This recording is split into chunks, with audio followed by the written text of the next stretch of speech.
Never been readier. Very good. And we are live again. And today I have the exceptional honor of introducing, change the camera, of introducing Müfit and Elif. And I believe it's the easiest when you briefly introduce yourself, because Okay. you can introduce yourself better than I can.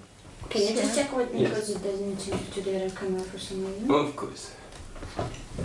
It's good that I took my glasses off, because Yes. that makes things much easier.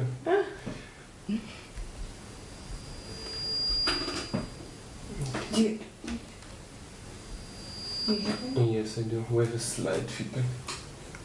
But no, it's okay. No, it's okay, yeah. Okay, we're good. Okay. Müfit, maybe you start. Okay, hi, my name is Müfit, and I'm from Turkey. I came to Brussels last year in September to study journalism in VUB, and this year I'm writing my thesis and also looking for, searching for lots of opportunities actually. And why here and why journalism? Let me talk about that a little. And I was actually a journalist in Turkey. I was living in Istanbul and working as an online journalist.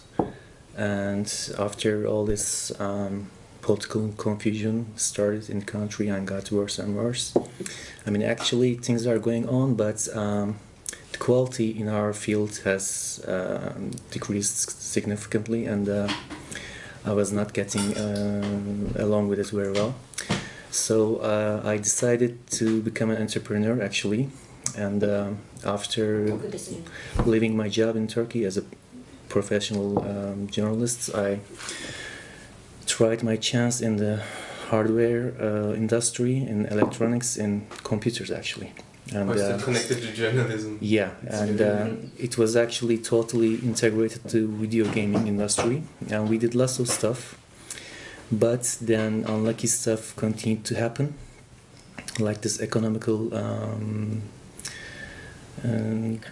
crisis happened, this political crisis happened, and then I thought that it would be much better for me to try my chance in Europe as a journalist. So I was searching for this master's programs, and my friend, who was at that time studying at VUB, she was studying psychology, and she's also from Ankara, my hometown, and she suggested me that I should look into VUB because I didn't know that there was journalism in Brussels. So this is how it happened, because I didn't have Belgium in my mind. I didn't even consider it from the beginning. It didn't cross my mind because the language is hard. The local languages are not known to me. I don't speak French nor Dutch, and I mean, I was not very close to the idea of coming to Belgium. So, but it happened, and after a quick research, I entered this necessary tests, exams, and applied to VUB and came here. But it happened real fast, and that process was real tiring for me. And I found myself here, and the last year I searched for opportunities to continue as a journalist. I came up to a few opportunities, and but they didn't happen also. So it's quite interesting because things are going on, and you are always trying to get to somewhere and trying to follow your ambitions, but always there's something happening, and it also, however, it's unlucky. You might get unlucky. You discover other stuff. So this is kind of becoming an adventure, but it's tiring, but also improving myself. It's helped me improve myself. So at this point, what I'm trying to do is actually with Elif, we have some ideas. So it's always good to be an entrepreneur, to continue as an entrepreneur. And the good thing is that Belgium offers lots of opportunities as a hub, as a political hub, as a business hub, as a technological hub. And we will be trying some new businesses in close future, and we will see how it goes. Yeah. Yeah. What's your That's the short story. topic of your master thesis? I wanted to ask you. Yeah, actually, it's kind of complicated. Most of the people just try to choose a not complicated topic to easily do it, but I chose again something about Turkey, something I suffered. This is always complicated. Yeah, I chose plagiarism on online journalism because that is something I really suffered when I was working as an online journalist in Turkey. You experienced it? I mean, hundreds, maybe thousands of my articles, Really? were Word copied by and word. pasted. Word by word, yeah. I mean, in Turkey, this thing is totally out of control, and there are too many websites. That became big and rich by just through plagiarism, and the laws are not enough, and there were lots of protests against this, but they never worked out, and so it's always there's a huge gap about plagiarism in Turkey to fill into what to answer the questions about what to do about this, how to stop this, but there was not a collective move against it so far. I mean, only recently, in the recent years, something's happening against plagiarism, but it's already became a norm in the industry. It's already became a business model.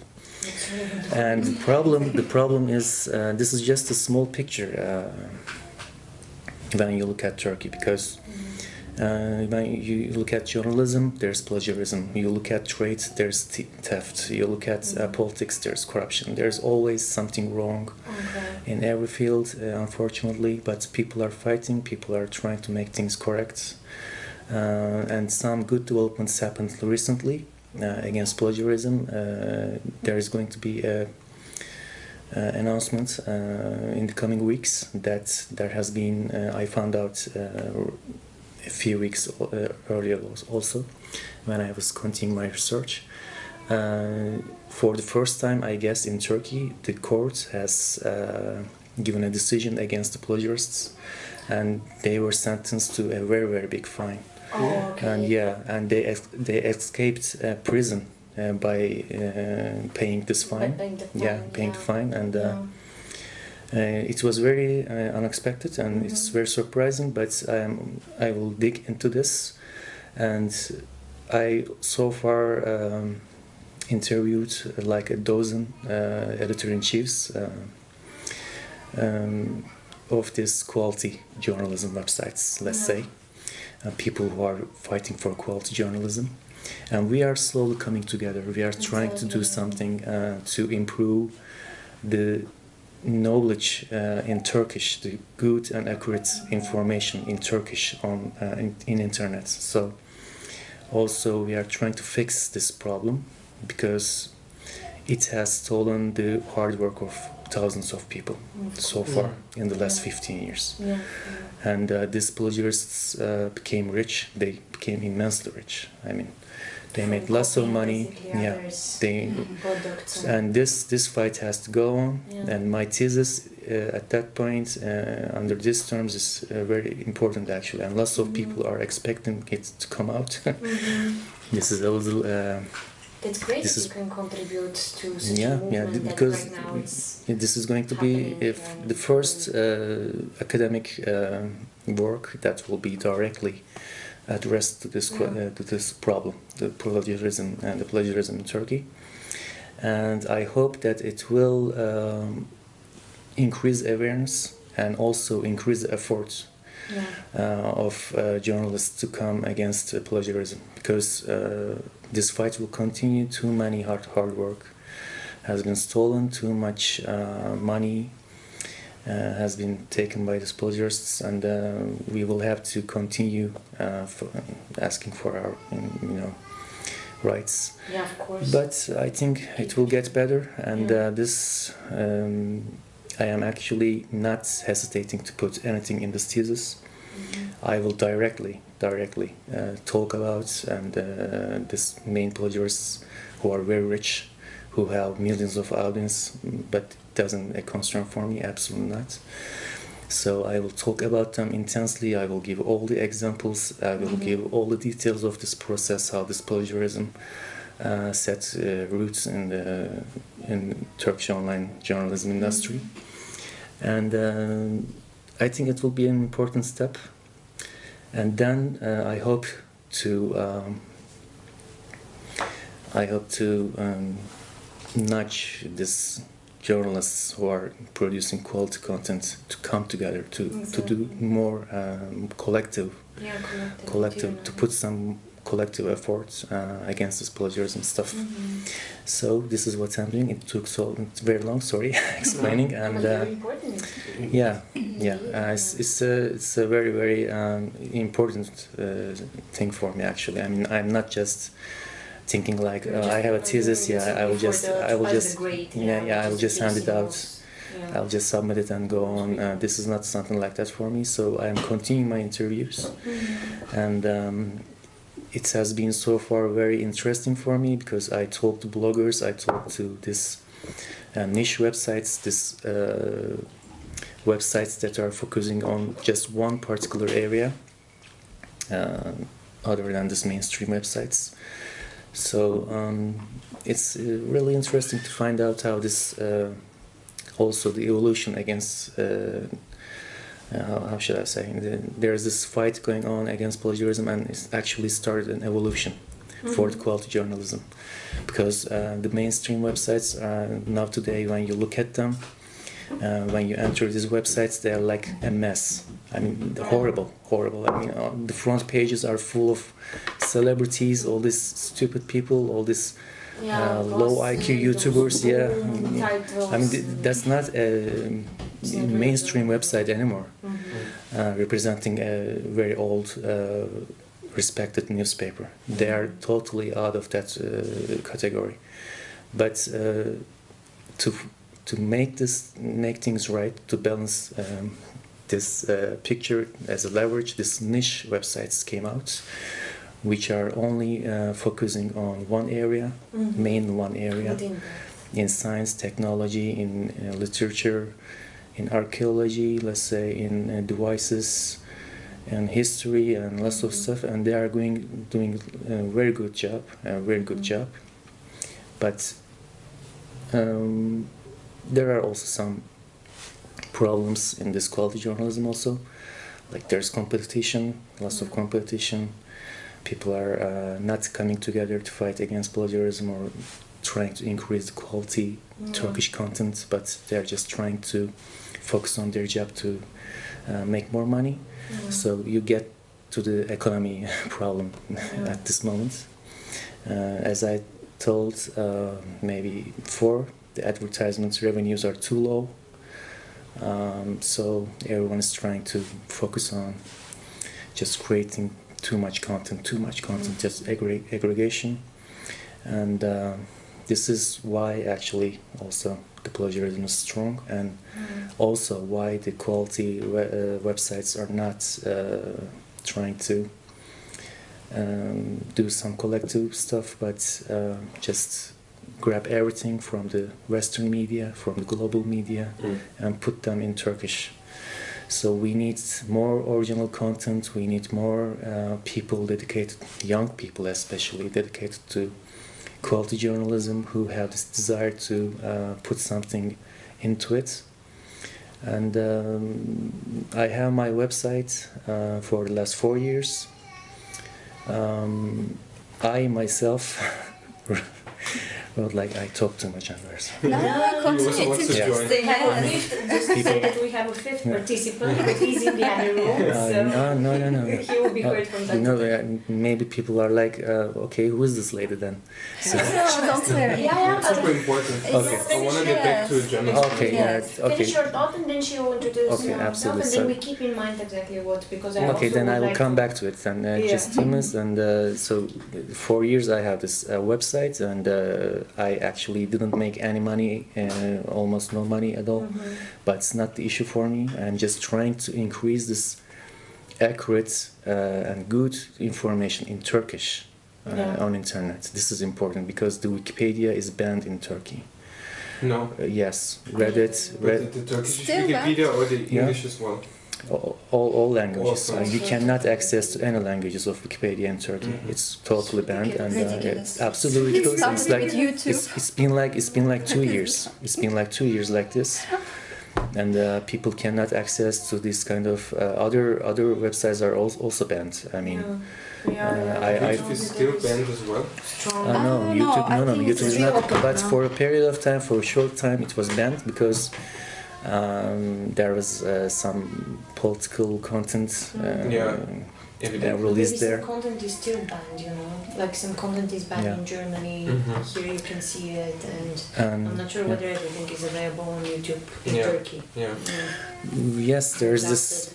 Yeah, there's a filter mechanism also set up, all kind of things, and yes. So for the last 4 years, I'm trying to do something, and I'm almost writing an article every day because I worked in these newsrooms which were very tense, and we were publishing per person maybe 80 articles a day. I mean, including, of course, the press releases. How do you do that? I don't even understand. Yeah, I mean, from our studies, I have as well heard about the dynamics. I've never worked in a... It's absolutely insane, I know. I mean, I mostly did... I started with politics, foreign news, but after that I continued with science and technology, and I mostly translated and added information to articles in English. What I could do most in a day was like 20 articles, which also takes lots of time. But there were I had friends who were like publishing more than 8 articles a day. Insane, absolutely. Because 80, yeah. But that's how much time you don't even spend 10 minutes on one article. They were doing overtime, and but I mean, they were just seeing everything and then publishing them, getting it from here, getting it from there, and they just finding an article, just alternate and editing it, adding something, cutting something. Analysis or anything, because this requires time and they were just breaking news, entering breaking news all the time, and this was not requiring any creativity. So this conversation goes on, and let me continue with this. Maybe the newsroom, the life in the newsrooms I experienced. So how this changed, I witnessed with my eyes, happens in newsrooms. I can talk about that in the second part. Yes, please, you're going to tell more about it. Awesome. And so thanks for the invitation. It's a pleasure, really. Wonderful people, and let's continue with the same energy. So I have 2 hats. I'm a political scientist, so I came here for my studies to make master's programs on European Union. So precisely conflict resolution of the EU and peace building studies. And then I started to work 1 year for NATO as an assistant, and then I told to myself, maybe not NATO, let's try with the European Union. But I realized that because of my Turkish nationality, it's not possible for working for the institutions. Then the only available position was the permanent delegation of Turkey to the EU. And I passed the exam, I started to work there. I worked for 10 years until September, because the same problem, let's be critical, because we have to talk about all these issues in Turkey. Unfortunately, the quality also in the diplomacy is drastically fall. Yes. Is it because the people have been removed, or because the people are scared that they're already removing part? I think it's very recent. This is the last 2 years history. But before that, the people were really qualified in terms of the way they speak the language. They were like totally educated, and they were trying to do more creative stuff by really making researches. But today's diplomacy is really based on who said what. Let's quote it, and that's enough. But it's not enough time. We are coming back again to the same problem. There is not enough time really to understand, to make networking, go to see your counterparts and spend some time with them, and to try to create a future all together. So that's why, unfortunately, the Turkey's situation with the EU is also changed, and I think it really comes from the same understanding that they try to produce more, but there is not really human connection, not really creativity, not really allowing you to take some initiatives and bring on the table something new. So after I realized that, and of course the last events and all these developments, and I became a little bit reluctant to continue within the same environment, because after all, the reason why I came here was really working in an international place. So my target was always being able to work with international actors like to connect EU. to them, to diverse opinions, exchanges. Unfortunately, it wasn't so possible within the Turkish mentality and within the Turkish structure. Even though I was sent to the European Parliament, it was always like reporting, note taker, and then who said what, and sending it to the foreign ministry. And I find this task, repetitive task. So I decided to start my career in another aspect, which is more creative, in an audiovisual sector. And I started to go back to the studying. I'm studying filmmaking, video production, and photography. So for the moment it's more interesting. I don't know what this domain will bring me in the future, but I'm happy.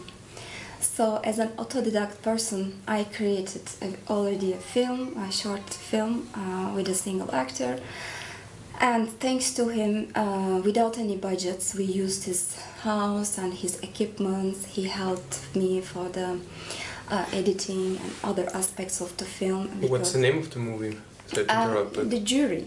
The Jury. The Jury, yes. And we'll be able to see it next year, right? Yes. Next year, yes. The beginning of next year. Okay, great. So it was a great experience, because I challenged myself to do something which wasn't creative before, but this time I wrote the scenario. I was always interested about the films, so I tried to create something the first time in my life, and it worked out, and I told to myself maybe I should continue more for the creations. I did a podcast. Now I'm studying on how to make better editing for the technical point of view, and for the moment. Amazing. Wonderful. And you did that without background, basically, in the Without field any background. Without any background. I directed. I was the cameraman, and he was my single actor. I asked one of my friends to write an original song for my film, and then it happened. It arrived to the International Film Festival of Venezuela. It got selected, and then I sent it also for the Venice Film Festival. It arrived until the semi-finalists, but it couldn't arrive to the finals. Semi-finalists. Yes. But still, I feel like, okay. Come on, for your first project without the background or any knowledge in the field, kind of professionally, I mean, this is amazing. Great. It's a great achievement. And after spending 10 years, 11 years in an environment where more or less you said that you felt some sort of restriction, you know, now do you feel like you're expressing yourself? Or with what you're doing, do you feel like... Yes, I think I express myself more today, because I'm trying constantly something that I haven't tried before, or I haven't had a chance to try. I give you a concrete example. When you studied political science, you cannot really say, okay, it's finished completely, this part of my life. So what I did is that I find an occasion to become a touristic guide who explains Brussels through colonial period to the EU power. So I'm basically bringing the people, the tourists from all over the world. So it's also pretty exciting for me. It was a challenge because I'm not a licensed guide or something, but I like talking, I like meeting people, and I also take some experiences from them and to become a better version of myself. So I'm bringing them basically from the Parc Royal, the Brussels Park, and we are going through Rue de la Loi until arriving to the Schumann quarters. I'm explaining which institution does what, and I'm bringing them to the European Parliament, and then to the royal family and stuff. So I created a narration. I read a lot of stuff about the colonial part of Belgium. So I couldn't really stop my political career neither, but I just... But you put it in practice very nicely. Yeah, so I'm happy. Do you know a guy, a Brazilian guy called Daniel de Cabral? By any chance? Daniel Cabral. No, maybe you don't. But For the moment, I'm on Airbnb. So Airbnb experiences. Okay. I haven't think yet how to develop my business, but I would like to meet him. Because he's doing something similarly to the colonial past, actually. Oh, wonderful! Because he's a Brazilian artist. He's our third colleague in Impact Media. We're the three of us. We work, and he's a photographer, a professional one, and he did an exhibition that was exactly on the colonial past of Belgium.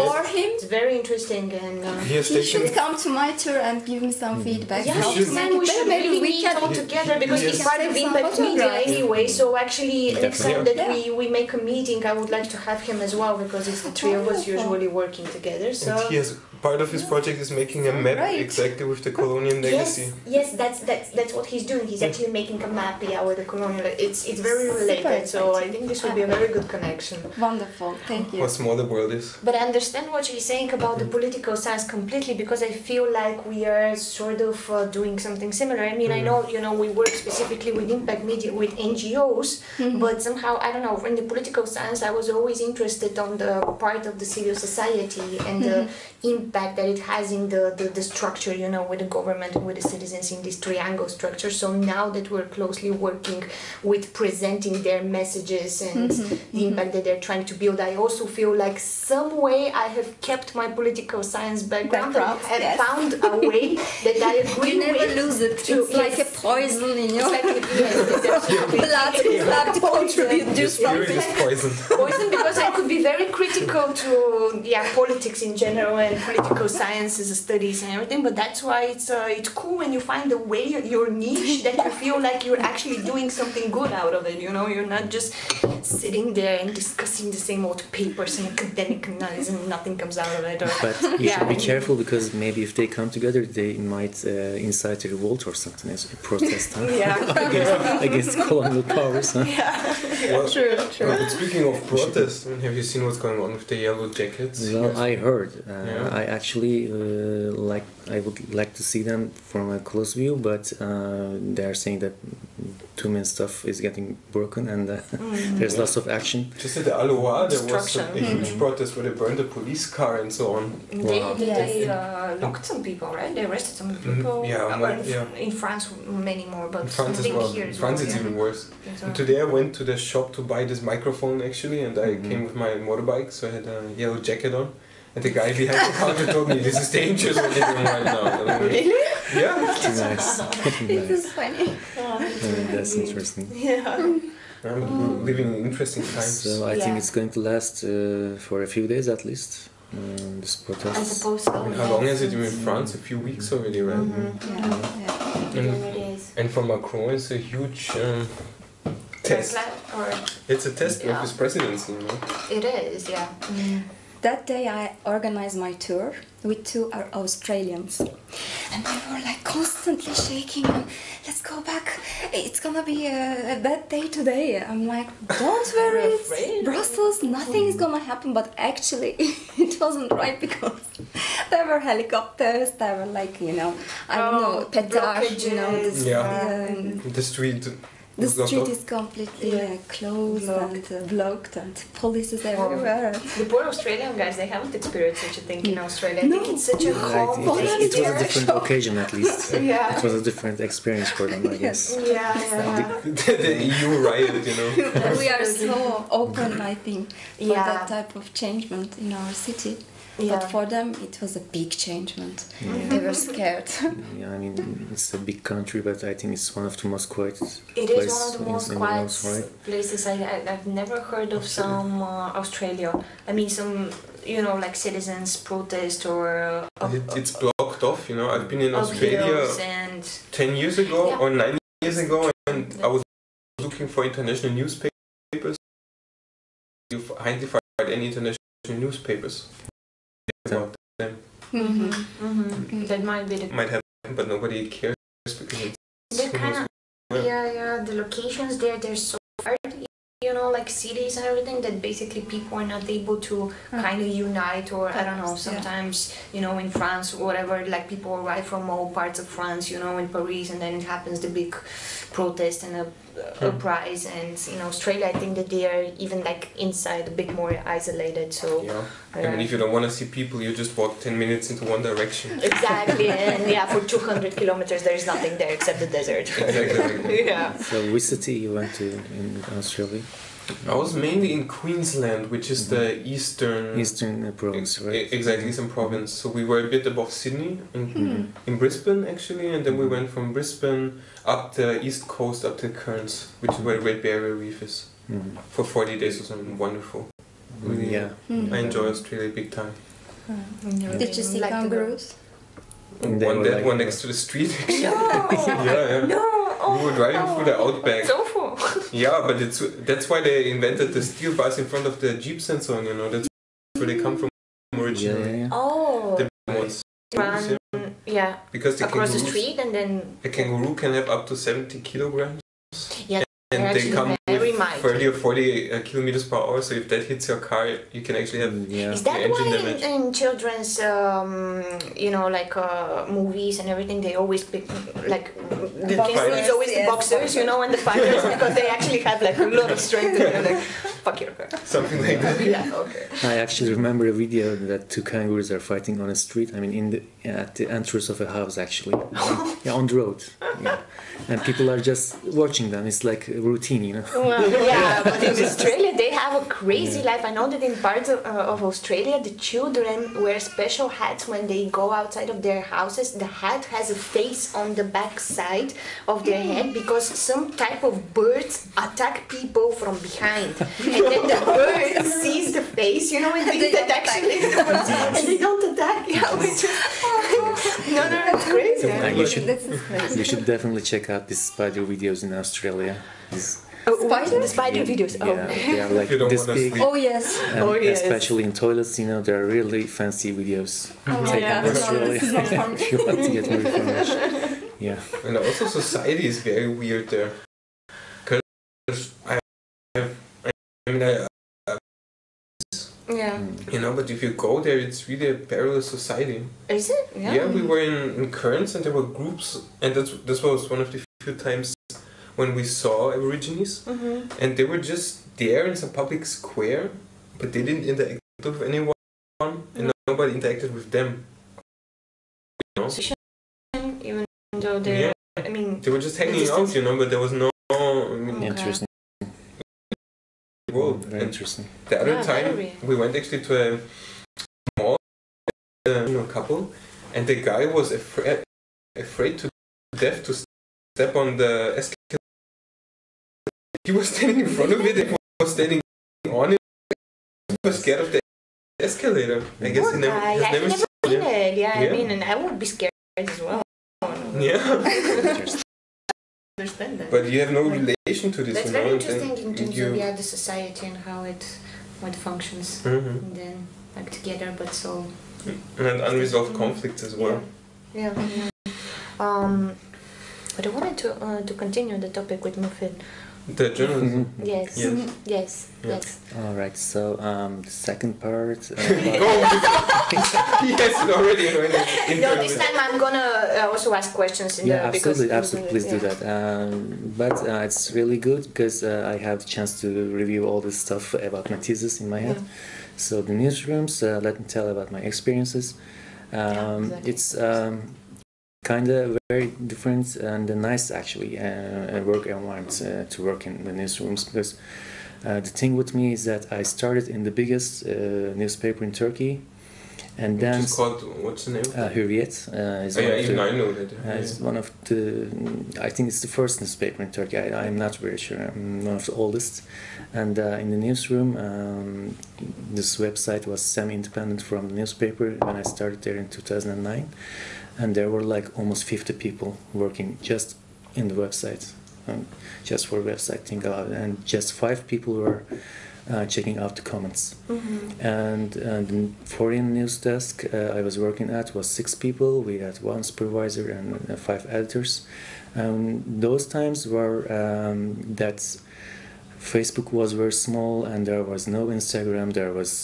This Twitter was not very well known, and it was just it was just dawn of this social media age, and things were quiet. Things were quiet, and the quality was really good, and we were doing some really nice stuff there, because every single day the routine was checking out all this global important news from the major websites, from The Guardian, Financial Times, all this British press, US press, Wall Street Journal, and New York Times, Wired, The Atlantic, all these magazines, and the Asian newspapers. I mean, all the global newspapers we were analyzing and picking up articles. And what I was doing, we were just trying to get all these important developments, anything happening all around the world, and also we were making lots of insights, lots of analysis, and we were given it was such a high traffic in the website. Let me give you an example. On Sundays, I'm giving you an example of 2009, a regular Sunday, a very boring day, and the total traffic at the website was getting more than 10 million in 2009. Yeah. And in weekdays, the circulation was so fast. I mean, we most of the time didn't have time to go to lunch, and it was real painful. But we were making we were making a good job, and we were given just 1 hour. We used to be given just 1 hour to complete analysis and insights, and I was doing something like the crisis in the South China Sea, which is now again on the news, and this Mexico cartels, and the crisis in the Middle East, Israel, Palestine stuff, all these things going on. And the thing that actually hit me in my career, that even though I didn't spend too much time as a professional online journalist, I came to many big major events. Like, I covered all the civil wars that happened in Syria, in Iraq, and in Libya, from beginning to the end. And unfortunately, the Syria hasn't ended yet. And I mean, the thing is that when you work on the desk and in a newsroom, you see all the stuff happening all around the world in raw pictures, everything in raw pictures.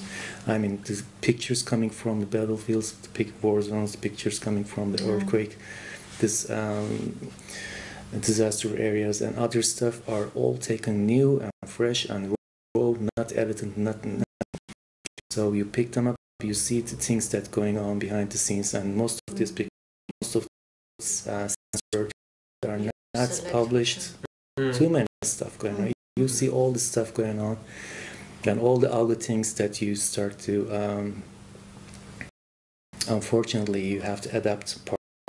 There was this enormous traffic. There were days that my articles in total were time, and it was insane. It was definitely insane. So I started at the top, and we were making really good stuff. But due to some stuff happened there, and I couldn't go on. Then I went to another website, which was this time a part of a TV, not a newspaper, but a TV, a major TV channel in Turkey. Just to ask you, how many, at that point, how many articles approximately was a journalist producing a day? Just for comparison, well, the busiest desk was Turkey, the local news, and they were the 90% of the articles they were doing were just press releases or the things that they grabbed from other sources, from agencies, and they were just editing them, and they were just adding a few lines, paragraphs, or cutting them, shortening them, and just publishing them. Yeah, I mean, after some time, you become a machine. Really, you become a machine, because I remember myself when I moved to NTV, this TV's website. I took my average about publishing articles, that translating, editing, preparing all the picture and publishing the article was taking me on average 4 minutes. 4 minutes.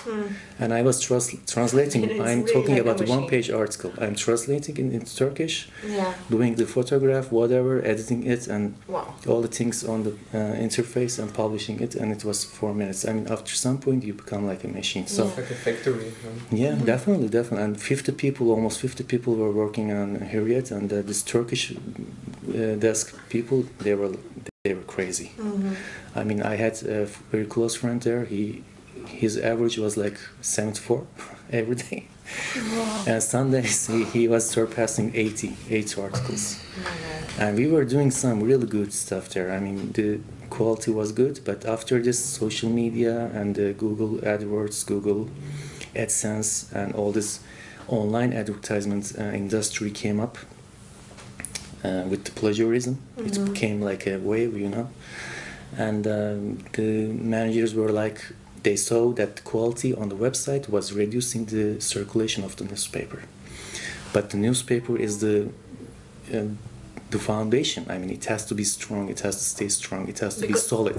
Because the quality was good and in Yes, depth. yes. That's why it reduced the circulation because because the readers people that are really interested in Yeah. knowing what's going on and in-depth knowledge actually were visiting and not we can say like something like that. I mean, in the beginning, when this internet was growing, the mainstream websites were growing. People could find everything on the website that they can find on the newspaper. And the opinions, the articles, the columns were on the website also, and also the stories, the articles, news are very, very nice, high quality. So people said, why I'm buying the newspaper? So they had to do something. These managers, they filled the newspaper online websites with advertisements, with celebrities, with all this stupid 9gag stuff. It became the superficial and printed press kept the quality. Yeah, definitely kept some quality on the newspapers, especially columns. So they balanced the circulation, but this made the quality go very, very low. So I did 1.5 years of morning shift in Hürriyet. And I was actually the first person, the editor, to enter the death of Osama bin Laden in Turkish online. Wow. Yeah, and also the death of this North Korean leader. I think so. The father of Kim Jong-un, I guess. And lots of stuff I experienced, but I was going there at like 5 a.m. in the morning for 1.5 years. I mean, it was like. Did you well paid? I wasn't well paid, but they really know. They knew very well how to take your heat off. Because we were not getting along very well in our desk. I was fighting with my supervisor all the time, and she is actually the reason that I left the company there. We made really top class fights. I mean, chairs floating in the air, you know. Oh wow. Yeah, thrown at each other. Yeah, computer. I can't imagine parts. you. Yeah, I mean, you're such a calm person. Yeah, after coming to Brussels, I'm a calm person.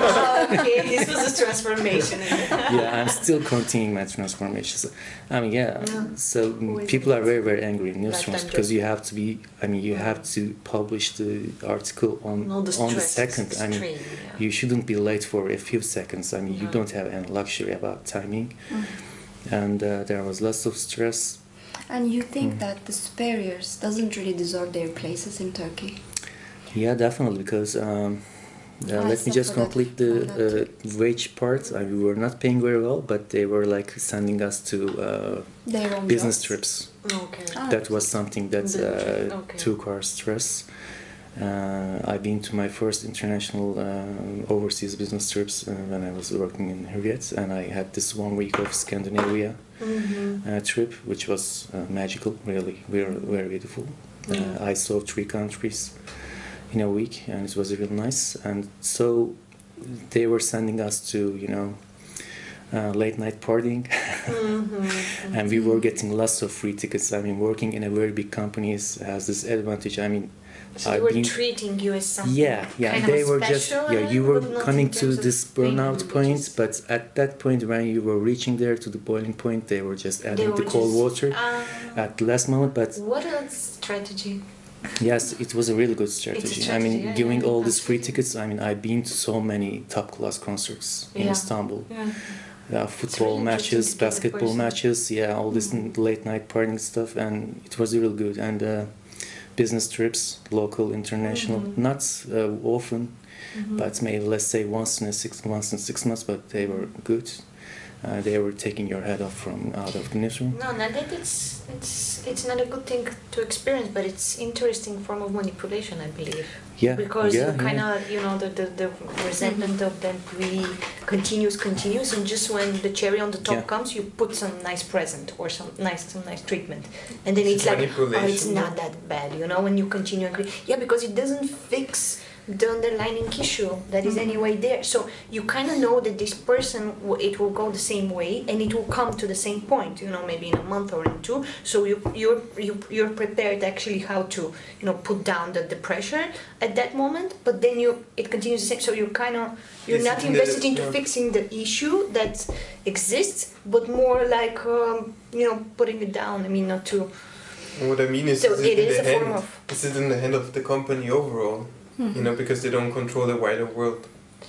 Well, they can control. And also the decrease of the I don't know, because here quality. comes, you can say, but here comes many factors. They have finances to pay them better and, more stable. Maybe if you, I don't know, maybe it's a preference also of the employee. Maybe some people like to, not have a stable or enough pay, but at certain points to get such treatments. Maybe others, though, would like to have a, stability in the income, and it depends on many questions. I don't know. My first manager, the owner of the website, the editor-in-chief, was a very clever man, experienced man. He was like a journalist at that time for almost 30 years, and he knew the stuff. I mean, he was not into resolving the fights, the conflicts in the newsroom. I mean, we were fighting so many times in our desk.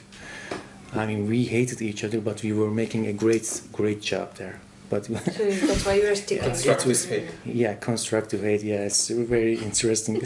I like the term. But this guy was sending us, as a team with the foreign desk, to a restaurant, paying all the budget. All the expenses. We were like eating, drinking till 6 a.m. in the morning. Wow. So he knew that even we hated each other and we were constantly fighting. That night, all this stress, all this hate, all this rage was going away, just sweeping away for a time. It was coming back after a few weeks, but he knew that he had this very good timing. You think that this is a good approach? No, this is definitely not a good approach, because the major issues always kept in there. All these wrong attitudes, all this behavior, all this conflicts and arrogance, especially. Thing I hated most in my online journalism career, that you are writing something good. Okay, you want to publish a good story, accurate information with a good sense of telling it. You are trying to tell it exactly as it is, but they always come up to you, change the headline, add something to this, change the picture, make it more attractive, make it more interesting, change it again, change. After some point you are like, I'm tired of this, I'm sick about this. And we were making all this, using all these tricks to lure people. To get more. For quantity is the most important. For a year or maybe a year and a half, we did all these tricks, all these cheap, tactics to get the attention of the readers with this simple, just interesting headlines, this manipulated photographs. There's a very, very ordinary stuff going on. There's absolutely nothing special, but you're making it like always you are using these miracles, and the main tactic is to scare people. Something shocking happens, a warning and a threat, a risk. Always this kind of terms, negativity. So which year was it? 2009? I left Hürriyet in the beginning of 2012. 2.5 years it went like this, but well, you see that people are actually, the problem was that the feedbacks was not enough. I mean, you are always manipulating people, but they were okay with it. But they were okay with it. And that's the other main issue. That it makes the result actually that you are, so and this is the sad. So it gives courage to these people. I mean, who tell you to always manipulate the content. Yeah. So it continues like that. Because you respond to it, and it does its purpose. I mean, getting the. Yeah, I mean, they are making the money, but your wages increasing very little. Just 1-2% inflation. Yeah, it's like funny, but you are young, you have ambitions, you have your expectations, so they use you, they squeeze you all the energy out.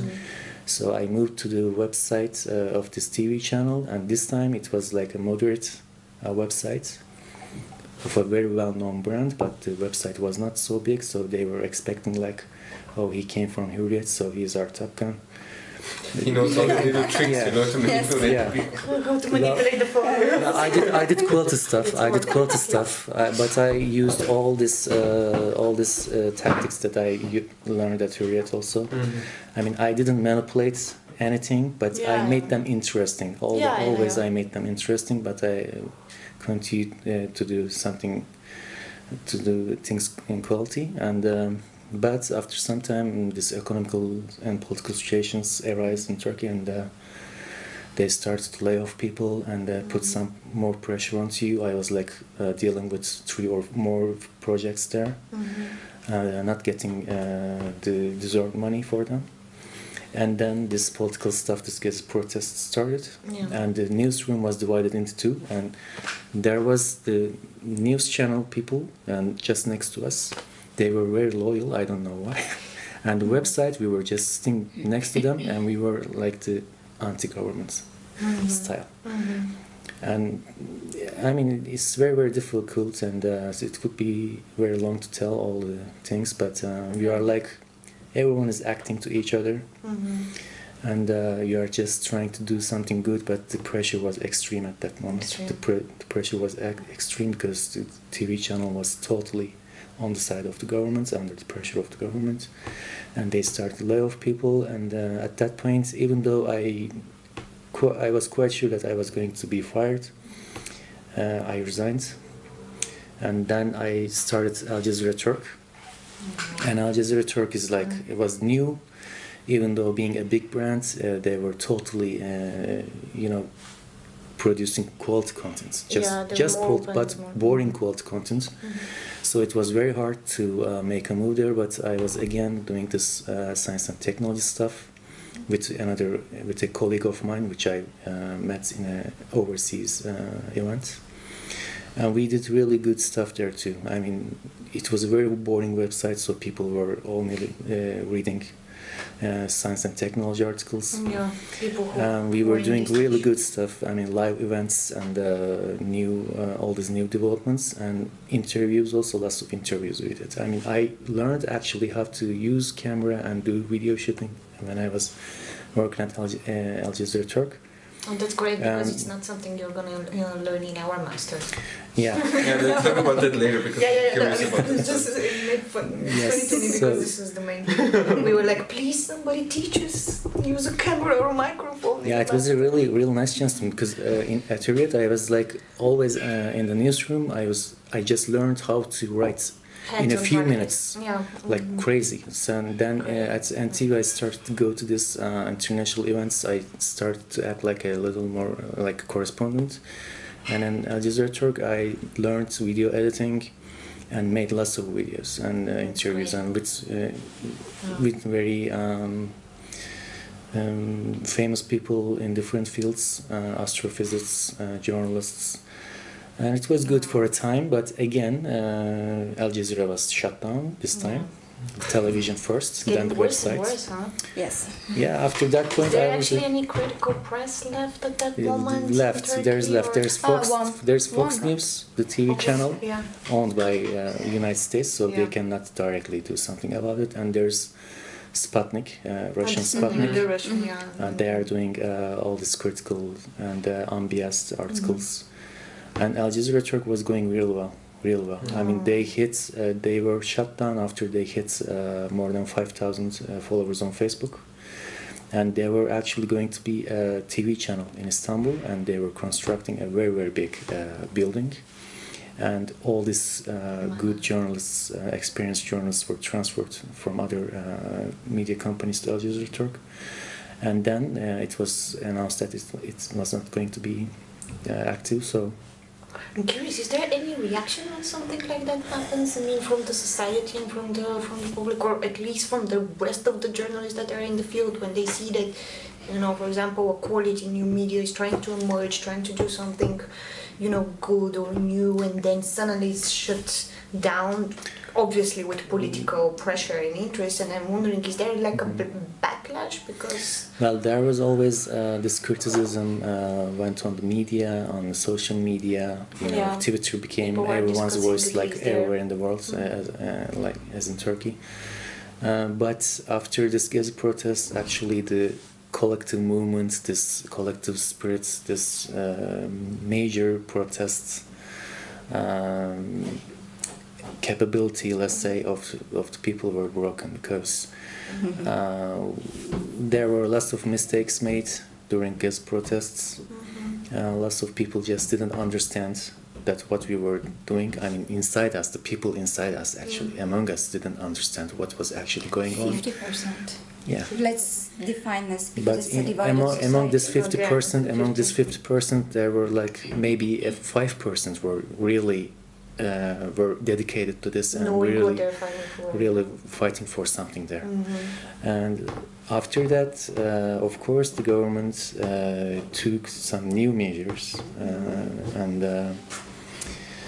today it's almost impossible to protest, even celebrating 1st of May, you know, the Workers' Day outside in Turkey. You have to have a permission, I suppose. This permission you almost never get. I mean, politically it's very tough. You just have to be careful. Yeah. You just have to be careful, and people are like, it's only Twitter. It's only left as making noise on Twitter, nothing else today in Turkey. Which we know that it's also not super constructive for change. So this is the short story, and the managers never tried to resolve issues between their employees in the newsrooms. They never tried to increase the quality again, and is there, I have no idea, but it's very interesting to me, is there civil society in Turkey, like NGOs, of course, human rights, that's in a way put pressure and act for such initiatives and try to organize gatherings, and they're under control. They were more, I think, they work, I guess, for government interests, for foreign. Yes, it's divided in the beginning, like pro-government and anti-government. Does it exist still, this division now? I mean, or the anti-government is very suppressed in a way? Everybody has to be pro-government. Has to be. Because I felt like before the coup with Erdogan and everything, there was a movement. There was part of the Turkish society was really, I mean, it was like on the edge. Let's see what will happen now, you know, because it seems like it's going to be a change. Of course, I'm only an observer and I don't know that much, but that's how at least I felt from what I've heard and read. But then suddenly it was actually such a drop that now, and it's only like how much, 2 years, 3 years? Yeah, not that long ago. July 2016. Come on, I mean, it's 2 years later, and it's like it never happened, you know, this wakening up and this part, it's like it never happened. You don't hear anything in the media that I read, which are international media. Because all the journalists, the anti-government or critical. I think being critical is a good way to understand your mistakes and try to do not repeat it. Yeah. But if you cannot be critical, if you cannot even use a humor to tell something, you can't even allow to use a humor. And turn into each other, and they don't really want to show up who they are. I remember when I was a child, for example, in the television, do you remember and what the society wants to say about, and this one so it was harmless but still communicating, important, and for example Süleyman Demirel, one of the president of Turkey at that time, he was giving his own voice to his own puppets sometimes. Wow. And he was getting critics, and he was really like playing. But see that he's open to yes, it was more open society. I can give you an extreme, for example, is that after midnight, there was, for example, Playboy shows in Turkey. Yeah? Yes, when I was a child. Can you imagine that? Can you imagine this today? And now there's none? Or because nothing. In Bulgaria it has always been like that. You can't even kiss someone in the television. You can't even like... the cigarette is censored. Yes, that alcohol. Forget about it. Alcohol is totally forbidden from television. Yes. And Netflix is now applying new measures for specifically for Turkey, censoring all this alcohol, this cigarettes, smoking. But so extreme, I mean, really. Yeah, it's definitely extreme. But cheating is okay. If you show in your series cheating and you're telling lies or... this is something normal. Yeah. That became the new normal. Nature, but not cigarette. For example, woman is beaten up. Yeah, I wanted to ask this is normal. This is the new normal in the society. You're interested into women's issue and everything. It's very interesting because we were talking basically of how strict the situation is right now. For example, what they show on television, whether you can be critical and stuff, and like they're saying that, for example, right now, of course, you can't be critical toward any political ideas. You can't even use humor. Cigarettes are banned, from shows. You just don't show it. There is no. She was telling me that when years before there was, for example, some porn shows, pornography after after midnight. Some erotic blah blah. Erotic is the politically correct. Lots of porn magazines. And now there is nothing like that, and this seems to me like a real change, Aurelian society. Show where the politicians were criticized through humor. Now humor is completely banned. You cannot use anything to be critical. Too dangerous. Too dangerous because it becomes more authoritarian. It's going to this direction. And you can't do anything about it. And how do you see it in terms of women and their position in society? I suppose that before these changes now that lead more authoritarian and everything, there was still some movement that was a bit, the women got more, I guess, accepted. And even though your faith... I just want to add something here. I'm interfering, I'm very sorry. I just want to give an example of a former colleague that I worked at NTV. Who was a pro-government supporter. Okay, that's fine. You can vote for them, no problem at all. But when we were having lunch one day, and we were talking about the situation, the political situation, and how it was going, and she just said to me, "Look, I can wear whatever I want, so I am free." I mean, just think about how the perception is narrow. Yeah. I mean, she's a woman. She's a grown-up woman, and she has her own life, her job, and she's independent, and and that's her she way defines her freedom like this. She can wear whatever she wants, and that's enough. That's the signal. That's the message that everything is okay. And right now in Turkey, I just saw the statistics a few days ago. That known child marriages in the last 6 months only is like more than 30,000, and child marriages. Yeah, girls under 18 who had babies in the last 6 months or 1 year, maybe I'm mistaken. And this is increasing, and this is just a known number. It's becoming something normal. It's related to this political Islam, which is basically preached by education government forces and the parents set up the marriage. I suppose so. I mean, it's still, I guess, in many cases this is in the villages, the case. At least. But that's constant, right? That's not a new phenomenon as well. Yeah, but the thing is that if I get it correctly, there was some progress, you know. I even remember, you know, being in Bulgaria, I mean, I was a child at that point, but we were still, you know, my mom, she has always been involved with NGOs and civil society, and she, you know, on the background just talking to me stuff. And we were traveling at that point only for tourism to Turkey, but she was explaining to me actually Turkey is in a very progressive state, but that was the beginning of 2000s, I believe. I mean, it was really that was a big hope. And there was in a way, this movement that I think was 2005. Maybe yes, around and that it time. is the same year where Turkey was get its position as an accession country. Yes, then the talks started happening. Yeah, it didn't last long, unfortunately. And that's my impression that actually it's an interesting case because Turkey because it's not like it's not like it was going linear and then, you know, suddenly it's going down because of the whole political Islam and the whole authoritarian vision, but it was actually really going progressively and then it went down. So that's interesting to be pointed out that there was. Can I come back to the woman? Yes, issue? please, yes, of course. So, don't the become woman. too political, okay? Yeah, I don't know if I will be politically correct here. That's no, but somebody's calling her on Facebook. Okay. I know that sound. okay. I see you on the internet. Yeah, but we have sound, right? Yeah, we do.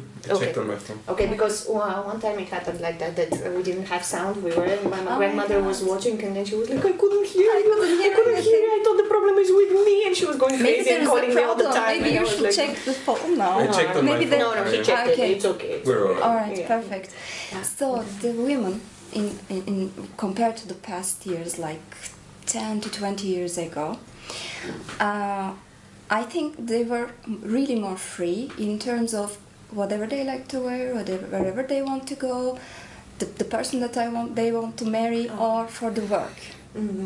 But now constantly in the television, in the series, it is distributed unconsciously that women have to stay at home. Woman's place is just giving a birth. Or, you know, raising up kids. Yeah, especially in the eastern parts of Turkey. The culture is that. I mean, my wife has to stay at home. Became that. I think it is spread constantly that women is dangerous. That's why we have to ban how the women's evolution goes. Oh, okay. That's why constantly women can't be control themselves, so we need to control them in a way. For example, or it's worse than that even, because you know, in 1926, women got its independence thanks to Atatürk in terms of voting, and abortion arrived 1940s. It's really like compared to Europe, quite early. Yes, I didn't know that. For example, Switzerland, they got it after 1980s, and I was the voting. It was one of the last countries voting. Also where women couldn't vote. So it was an impressive progress, as you see. And now we are trying to protect our rights, our gained rights, to do not lose it, because constantly it comes back again. So, like abortion rights, they are trying to prevent the abortion. Or it's constantly coming back. Maybe in the near future we will see that our women shouldn't have to vote, and then we have to fight back again against this. So, unfortunately... But even in these messages that you say that you put those on... in the series, women has to stay at home, women doesn't have to work. The role of a woman and the man role has to be divided, like man has to go to work and woman has to stay at home. And subconsciously you learn this. I think the new generation, because new generation is 16 years old, and this government arrived 16 years ago. So you see, one generation already changed, and this generation really like so separatist, so like women is a woman, I am a man, and like violence. Violence? The TV shows in Turkey, they are just full of violence. And they are just so into it. I mean, they are not. I mean, the main problems actually the education quality. Is it more than the American shows, for example? Just for comparison, because in general, violence is. I mean, the TV shows are the local TV shows are, as Elif said, are actually reflecting this general trends, like the. Western TV shows, but much more basic. Okay. The history is much simple, and there's just lots of women displaying their bodies, and they are shouting at each other, and there are lots of men and getting in all kinds of relationships with this woman, and there are lots of weapons, there are lots of violence, men killing men, and it just goes on and on like this. And this new generation, these children who has never read a book in their lives, and this rate of the rate of progress.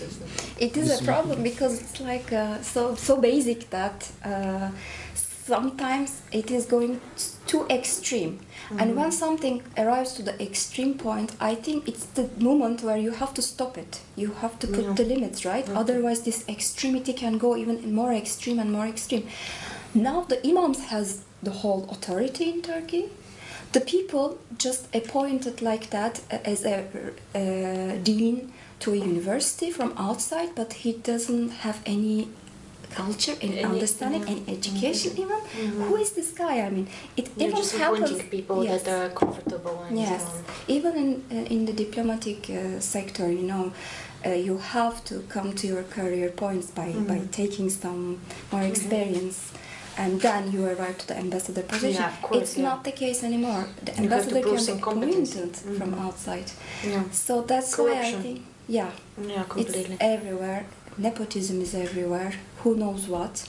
Even for the exams that you get a great degree, you cannot be hired during the interview just because you don't reflect the positive opinions about the government and your reference is not this ruling party. So you have to be recommended, you have to have connections, and then you're taken in.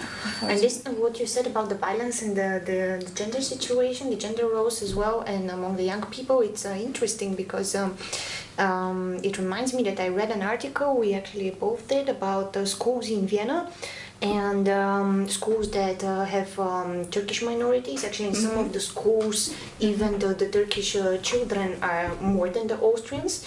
And in several of the cases, basically, they were...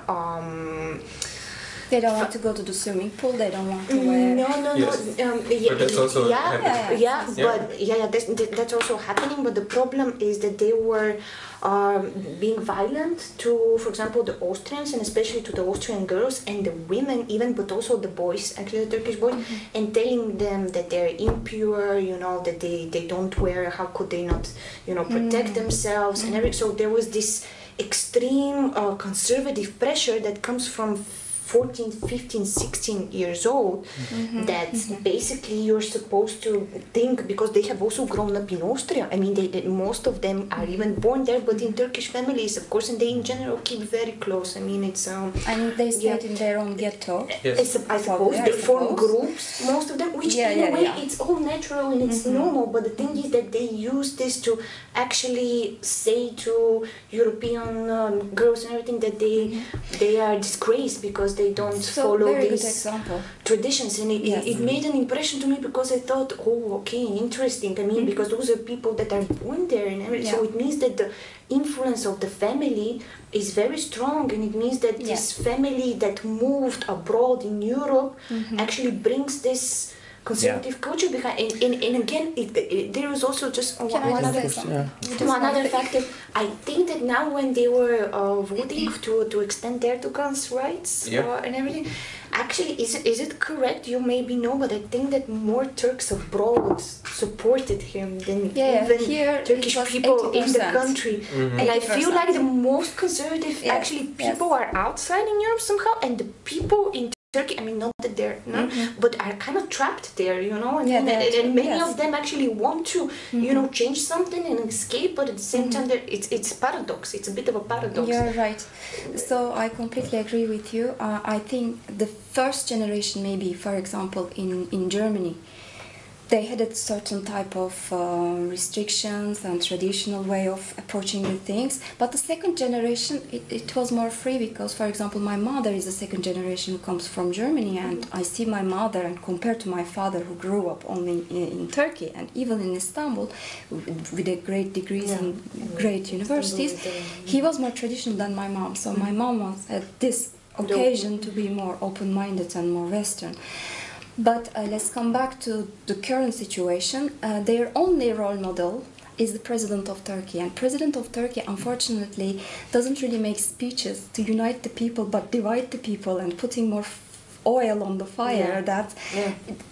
They are 16 years old, right? 15 years old. This is the role model. My guess is that at home they only listen to this type of speeches and watching that type of television. Which also comes to the media as well, and what is presented in the media. So here the problems are all connected. All connected. And for coming back to the school problem, unfortunately, the way generation is constructed currently in Turkey is more based on the others. The others are bad. So probably the girls, Austrian girl is more open, blonde. Probably she's already having intimate relationship with many people. So that definitely makes them impure. You see? So it's so easy for them to judge people nowadays, but not understanding it, no empathy, because this is how the Turkish society in Turkey is taking their strength from. I think this is one of the main messages of Erdogan as well. I will bring you back the right glory, the Turkish glory of the past, where we were, I think this is so from what I have heard from him, this is what he's saying. I will bring you back the real Turkish glory and you will be strong, which is like... Turkey was a progressive... but it's like he's presenting that this was actually the down path in a way, and he will bring what was Turkish glory before that. So you see the manipulation. This is actually not Turkish glory. Also, I want to talk about three things right now. According to things I listened, I want to add. First of all, this glory stuff. I mean, I shouldn't get too deeper into this, like nationalist stuff or something like that. But I just want to say something about Erdogan's strategy. He's a politician. So in order to increase his influence, especially among the young people who are more emotional, who are angry, and who are full of energy, he used this. Right? Yeah, he used this. New Ottoman era, Ottoman glory perspective, let's say, because the Ottoman Empire was really a huge empire. Everybody knows. Lots of lands, whatever, and he came up with this approach, like we are going to get stronger again, get bigger again, whatever, to influence his politics. And this was just a tactic. I mean, he's a politician. I mean, we can talk about this from many different angles whatsoever, but this is the general idea of his. And there are two other things that I want to address. The first thing is that the culture of the people and abroad. As you said, that you noticed something, that they came here many years ago. Like in Belgium, the first Turkish immigrants started to come to Belgium in 1960, 1961. So it makes more than 50 years, right? So, but you noticed that especially the first generation, as Elif stated, they didn't become Europeans. They didn't become Europeans. Still, the second generation, most of them are not yet Europeans. They just continue to isolate themselves. They just continue to stay in their neighborhood, and they just continue to stay disconnected for some known reasons and unknown reasons. But especially the thing is that the immigration style, let's say, because when you look from the side from a woman, they are brought here as brides, and they, after marriage, they just stay at home here, and they spend years in their street, their neighborhood. They don't even go to the center of the city. They don't go to other cities. They just don't travel. They just have this simple way of life, growing up children. And I just met I met a Turkish woman a few months back who came to Belgium 15 years ago. After marriage, and she just spent almost all her time, and she's a very talkative, very modern looking woman, by the way, young and very kind, and you can talk many things about with her, and very open-minded. And she spent 15 years here, and she just started to learn Dutch this year. She spent 14 years without knowing any local language or English. Why is that, you think? How? Because how is that? This is the accepted way of lifestyle. I mean, what happens to women coming from Turkey as a bride? She's put on the plane. She comes here. She's put in the house, and that's it. She spends 90% of her time there. But these people, of course, her husband also supports some form of a family structure. I mean, you can go to the Turkish neighborhood, the Turkish streets. They are very good people. They are definitely not fanatics or something. There, you can talk everything about them, but they just didn't try. They just didn't think about. I mean, changing their lifestyle. I mean, making like broader. I mean, trying different things. Integrating with the environment much more, becoming like more Belgian, becoming more German, becoming more. French or something. Belgian is a mistake and too. One last thing, very sorry. And you see that these people are very, very, very into Erdogan in support. The thing is that, as I said, they are very good people, not fanatics at all. You can talk anything with them all day long. Why they are loving Erdogan so much? Yeah. Because they are very emotional. And this goes back to the 1960s, from the beginning to the beginning, where they first came here. I mean, they came here as minors, as low-class workers. And I talked to many 70-year-old, 80-year-old people there who came here as minors, and now their children are using all these privileges much better than them. And these people were given leaflets to how to use toilets, to how to use transportation, to how to do basic things. I mean, just imagine yourself coming to a totally foreign place, totally different culture you're finding yourself in, to make up a new life, and they are giving you leaflets telling you how to use the toilet. How would you feel about that? Yeah, how would you feel? I mean, there are very different angles to analyze this topic. I mean, there are rights and wrongs, okay, there are mistakes, and there are some very undeserved things that happen to them. So they always, they didn't have any social life whatsoever, okay? They didn't have anything to do other than their work and the time they spent in their homes. So this is why they are still and only still watching the government, pro-government televisions, watching and reading the pro-government newspapers. This is how they lived. They were isolated. They also were, not so, social to, or had this time or opportunity or the courage to go out to integrate with the environment, whatever. And this went on like this, and the new generation is not much, very different. It's not much different. And this marriage style is still going on. Okay, just take the guy or the woman from Turkey, establish a family here, and just go on like this. Basic. This way of living is still going on.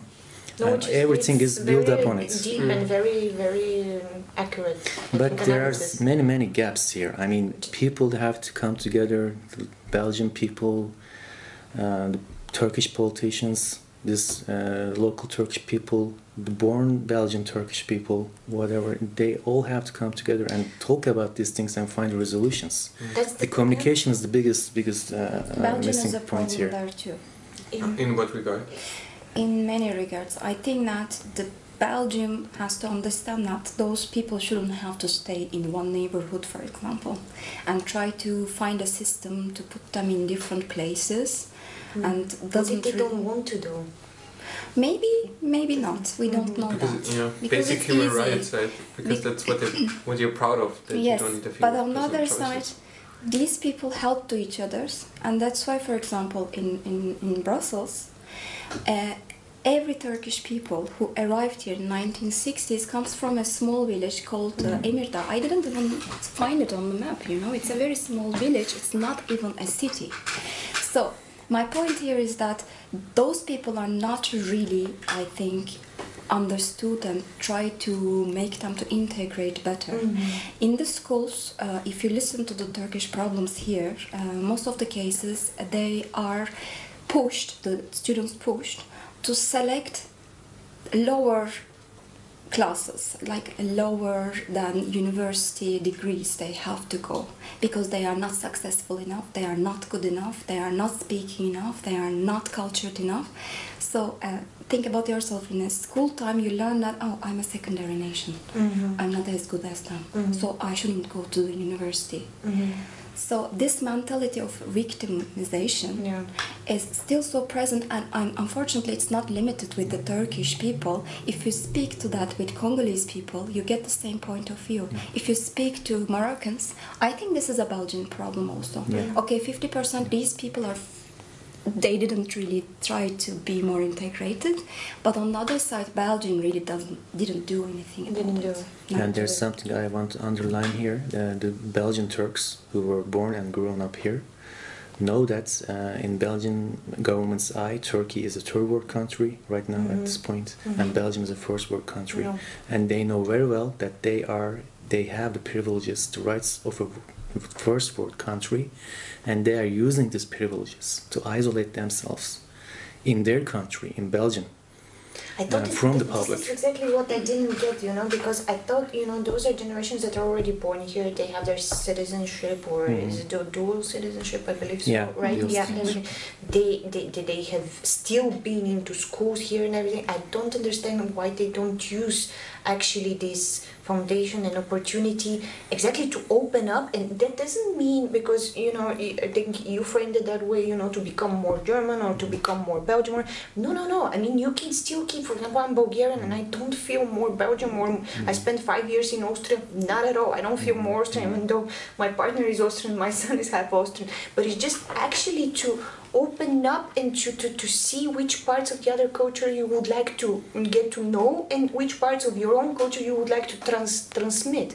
And you're saying that they actually use those persons in order to secure, which is exactly, logically, it will be the opposite of what I would think that will happen. And maybe here comes the point where you say that more integration mechanisms and practices have to be done in order for those generations to understand that actually, okay, I mean, changing the perception of, for example, the older generation in first world countries about whether Turkish people are second-hand or Bulgarian people like me are second-hand. This is a bit more difficult, but I would think that the approach should be to those people who already have this citizenship, they are half Belgians, or, in a way. I mean, to actually make them understand that this opens opportunities to connect better and to integrate better. Definitely. Yeah, I mean, from the Eastern Europeans understand the situation of Turkish immigrants are better, I believe.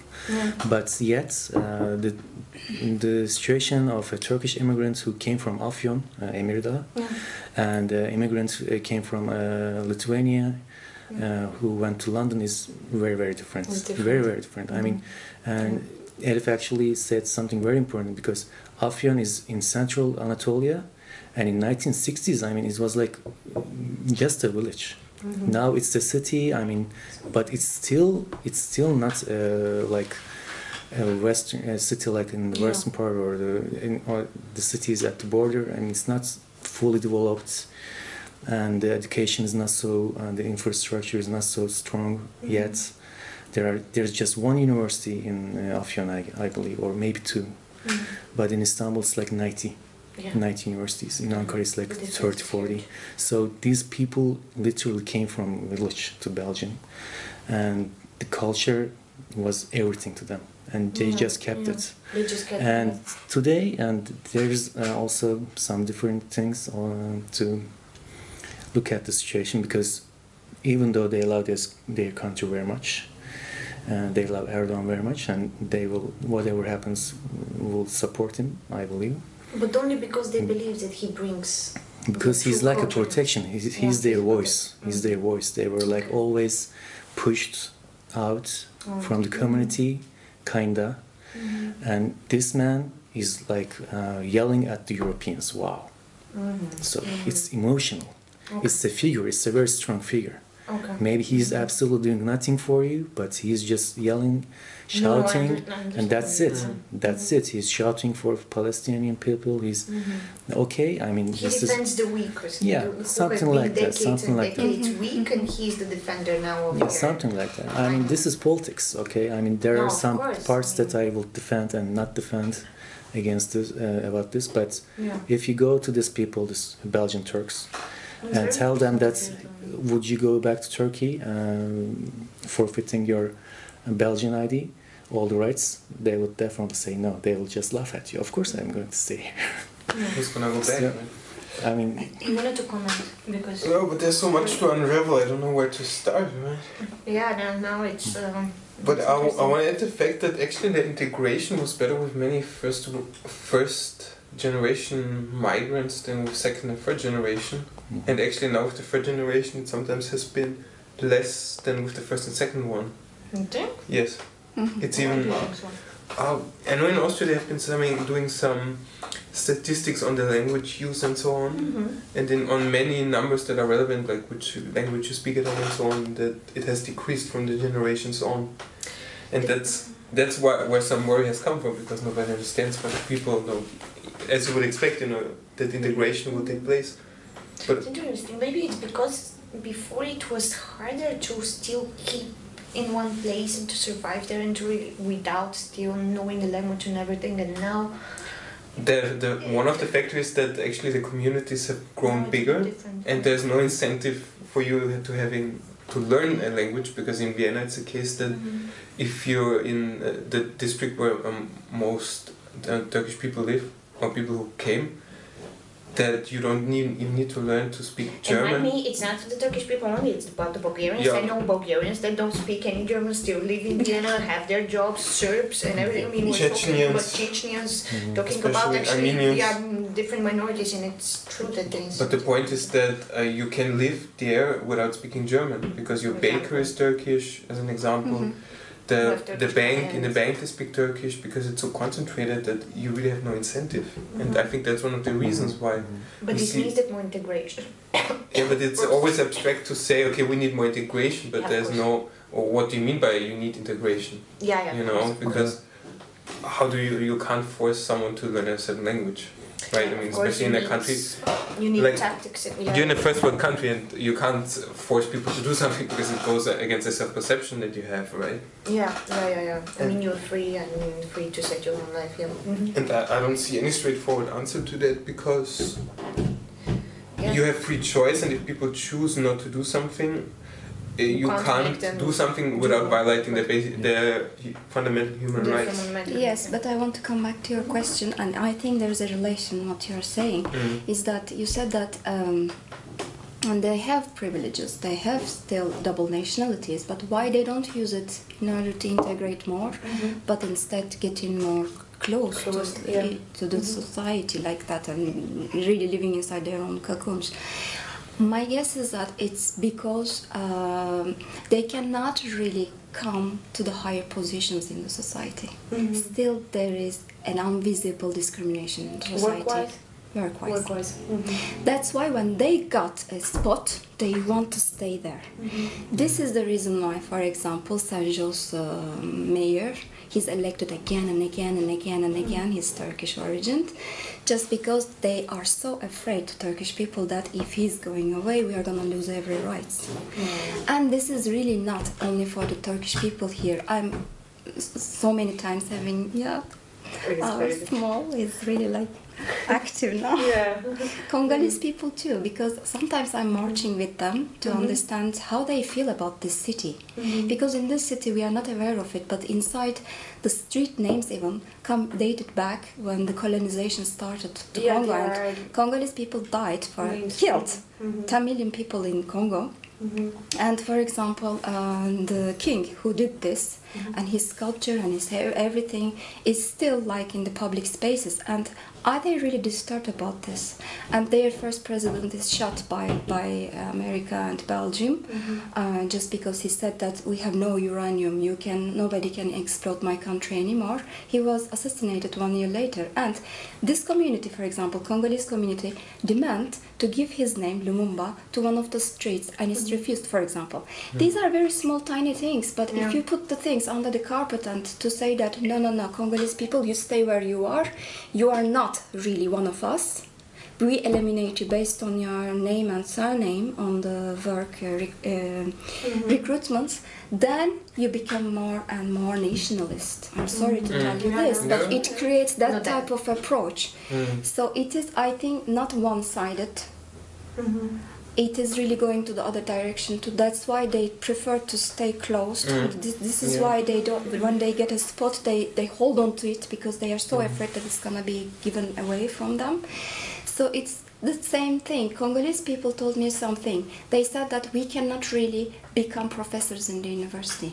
This, to tell their stories. But doesn't understand if they're qualified enough, they have the education, but diplomas. Still, there is a jury, right? Can't. Yes, I mean you go to work. Of course, somebody for example, does an interview with you. It doesn't matter jury in that case for but the if you're not profession. selected, And they do like cut them because of their nationality, not because of the not enough qualifications, for example, or competency. I think they have enough competencies, but they are gonna tell the story, their story, and it is maybe frustrating for some people. Because I just for example, you know, I have not experienced it, so I can't speak. But it's just I cannot imagine, for example, a tech company, big tech company in Belgium, searching for, let's say, a project manager or something like that in one, and then comes, for example, a Congolese person, you know, with all of the, you know, I'm an engineer, or I have done here some tech stuff. I have, for example, 5 years of, you know, or maybe, okay, not with experience, or maybe has, and then this guy is not hired, even though he's the best candidate, just because he's a Congolese. You think that such situations are happening? I think it happens. Okay. And could that's be possible. why I want Actually, to I don't know. I just wanted to make the picture clear, and that's completely not correct. I mean, I'm gonna make a documentary about that, and I am so sure that some people doesn't really feel themselves belong to here. And I don't. This is happening to you, of course. I don't agree. For example, when I talk to Turkish citizens here, they want to go back to Turkey, but they can't. Why? Well, because some they of them have want to go here, back.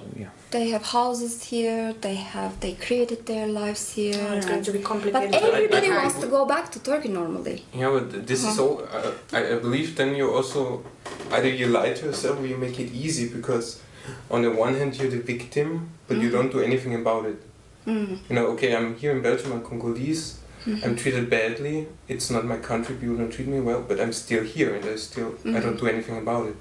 Yeah, it's... You know, yeah, I mean, then you have to do an action, either you go to somewhere where they accept you, or you know, you have to... or raise your voice. No, but we say you vote with your feet, you know, you have to make an action about what you're not satisfied with. Because I see that life can be shitty, but I'm not a fan of externalizing the blame and victimizing yourself. Yeah, absolutely. I'm a proponent, okay, then do something about your situation, but don't blame it on this or that or that. That's why I'm asking whether such situation really occur, because my thing would be that you kind of, you know, if something like that happens to you, you find a way to, I don't know, either to share it with people or really to, I don't know. But how maybe can you do that? You don't have even an African parliamentarian in the European Parliament. How you can make your voice heard? But not everything happens with politics. I mean, it's the big changes actually. I'm not sure that they happen in the political arena. You know, I mean, I don't. I mean, but I understand. I mean, I understand both points of view. Well, it's very complicated. I mean, it's very complicated. We can't think of a solution. In terms of Belgian officials. But I think that you should really do a documentary where, for example, such personal stories or things like that are shared, because this is extremely important to reach the public, you know, and if those people are in a way, you know, that have been encountering such discrimination, are trapped in their, you know, ways of what should I do now? I mean, because it has to be at least presented publicly, so that it's in general it's not. For example, I don't know, in Vietnam, from my impression was that there was no, for example, I remember because I have some Turkish friends, you know, from the university, but, you know, there was no such mistreatment, you know, like in Austria as well, for example, minorities stick together. I had a mistreatment in the university. Yeah? Okay, but here you mean? Here, or in ULB. Yeah, what was it? Yeah. Can you share? If the Sure. So I came here as a pro-European, and I definitely stop having any relationships with Turkey just because I thought that Europe is my place and this is where I belong to. So I had an occasion to go to ULB even though I didn't speak any French. They accepted me to a French political science department to study EU politics. Because I was like, please give me this chance. I don't have enough money to do both stuff, language classes plus university. Please give me this chance. How is it possible if you don't speak French to study French? It was very hard. I told them that I'm going to fail the first year, but I'm going to learn the language the first year. So you will see that I'm going to prove myself to you. So there, constantly in the political departments, I see that type of vision. We, the Europeans, we are the best. The others, like Russians, like Turks, like Chinese, they are barbars. They are better. They are not in our high-level understanding of life. So constantly, there was a visiting professor from Oxford actually, and he was himself a UK citizen. Constantly, he was saying something. Turks are killing people in the streets everywhere. And I was like, I was in front of the classroom, and I said, "Hey, have you ever been to Turkey?" And he said, "No, but based on my readings and articles, I know that." "France, please go there, because I was there last week and it wasn't the case. Please go there and I just want to add something there. Sure. I'm sorry, then continue. I mean, there has been huge protests, clashes in Istanbul, at the center, and many times, especially during these gas protests. And there are huge churches, cathedrals there, synagogues, and none of these fanatics, even pro-government, anti-government, whatever, all these violent people, did nothing to these religious places. Okay, they didn't destroy them. Not any scratch you can find. Nothing. They didn't even think about it. Which is totally different than what you see here, actually, because no one is trying to doing like sports, hurting other countries, other religious culture or belongings, whatever, or people especially. I mean, you can walk freely today in the middle of Istanbul, in the middle of. Were some people killed during the coup? Floored people. During the coup, were some people killed? Yeah, on the street. There were some I was reading, but I don't know whether I believe. I don't know what to believe nowadays because I'm on an observer simply, and I was reading some stuff during the coup, and they were saying that they were cutting throats on the streets of Turkey. Well, it has been said that some heads been cut off. Exactly. It didn't happen, but a few soldiers' throat was cut. Yes. Oh, okay. Okay. A few of them died that way, but no one cut off anyone's head off. Anyone's head. It's not happening like I go on the street and somebody No, absolutely. Not yet. Absolutely. No, this is an extreme situation in any way, but I just wanted to. Well, the thing is that I'm very sorry that I interrupted, but let me add something a little more. The Syrian civil war made everything much worse in the area. I mean, the Iraqi war was horrible. Yeah. Libya, just spread the fire, and now Libya is a failed state, Iraq is a failed state, and now you have Syria as a failed state, and Turkish border is like 900 kilometers with Syria, and like 400 kilometers with Iraq. So you have like almost 1,500 kilometers. You have to control, which is almost impossible, and all these militants.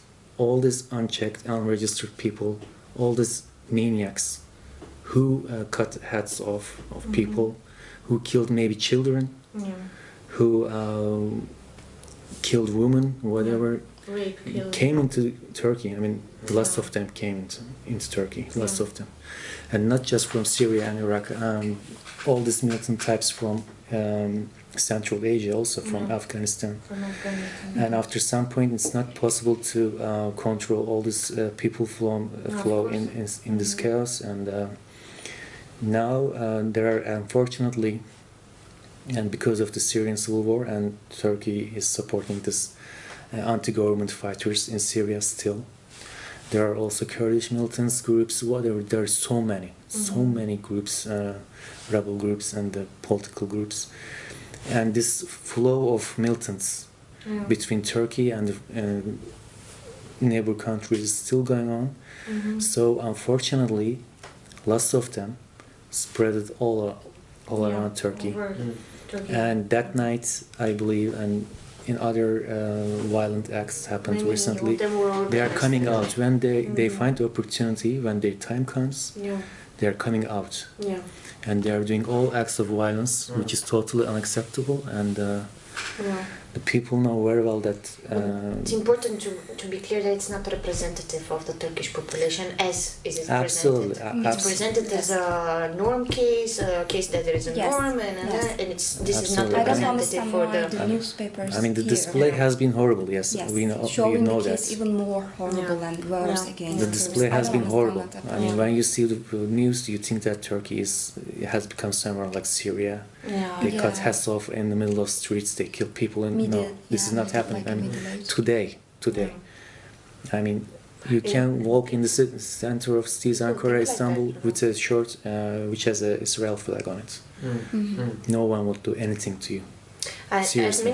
But people really think like that. It's because I've never been to Istanbul. I want to go. I don't know. I mean, of course it's a very interesting place, so I want to go. But mentioning to some friends from time to time, and also to my parents and everything, and they're like, no, I mean, you missed the chance. Now it's not the time to go there. Now it's really not the time to go there. And I feel like. But why? I mean, okay, but you know, and I see just what you're saying is how it impacts people. My advice to you, yes, some things change. I mean, there are some certain facts that you have to be careful about. Some things that has been valid 20 years ago, and still you have to be careful about. And yes, the type of people unfortunately changed. It increased in a worse way, and these militant types, these maniacs, emerged from everywhere.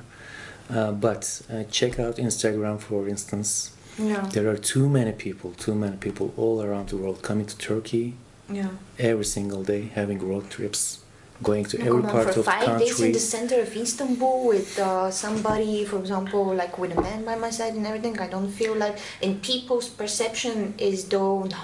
You should not. It's dangerous, It's put equally, exactly as you say, to Libya or Egypt. I said I didn't see the pyramids. It's over with this. Turkey's over to.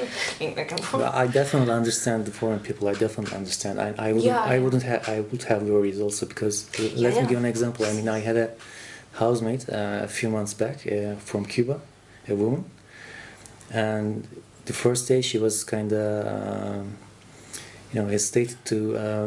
Get him to talk, and the second day, and after we started talking, I introduced myself, whatever, and then she was like, don't get me wrong, but I will tell you something before coming here. They told me that you have to stay away from Turkish men, you have to be very careful about Turkish men, and also you shouldn't go to the Turkish neighborhood, Turkish streets all alone. And it was told to her, and she's coming from Cuba. I mean, all this. The rumor spreads. And I was like, what? Because there's always this impression.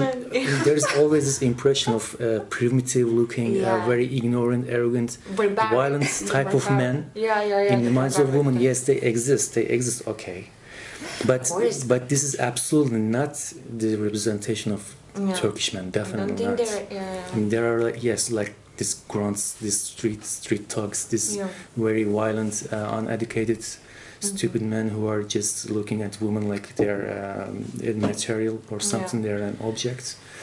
But I was like, what are you talking about? And after that, we became very good friends, and we are still talking. She's back to his country, and she found out that it is totally the opposite actually, because I took her to the Turkish neighborhood. She talked to the people there, she saw the environment, she tasted Turkish food, she tried other stuff, she ate lots of Turkish delights, and she started to discover the culture, started to discover country exactly. What's you exactly going on. This experience and yeah, but after seeing all this violence and reading about them on the bridge of Bosphorus, people are getting killed and they got killed. Yeah. All this violence happened and all these things integrated with the Syrian civil war, Iraq civil war, horrible things happened and still happening, but extreme violence happened there. Of course, as a foreigner, I mean, you would have some biased approaches. That's normal. I understand. It's just limited. It's fed to you, you know, and then rarely you have the opportunity to really sit like we do and really just honestly and close, you know, to speak about those things. So how do you form your opinion otherwise? Yeah. But still, everywhere in Turkey, every part of the country, there are normal, let's say.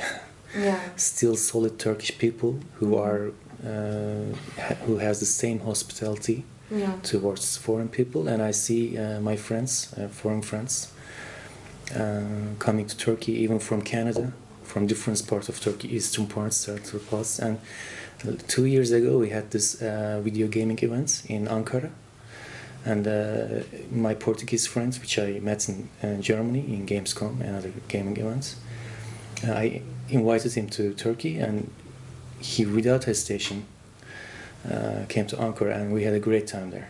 And he was like, I wouldn't have imagined that Ankara is like this, Turkey is this place like this, because we went out partying every night and gaming events, and we had lots of fun. We did business, we did, you know, partying together, and we had a really good time. He made very many friends there, and it has been a good memory for him.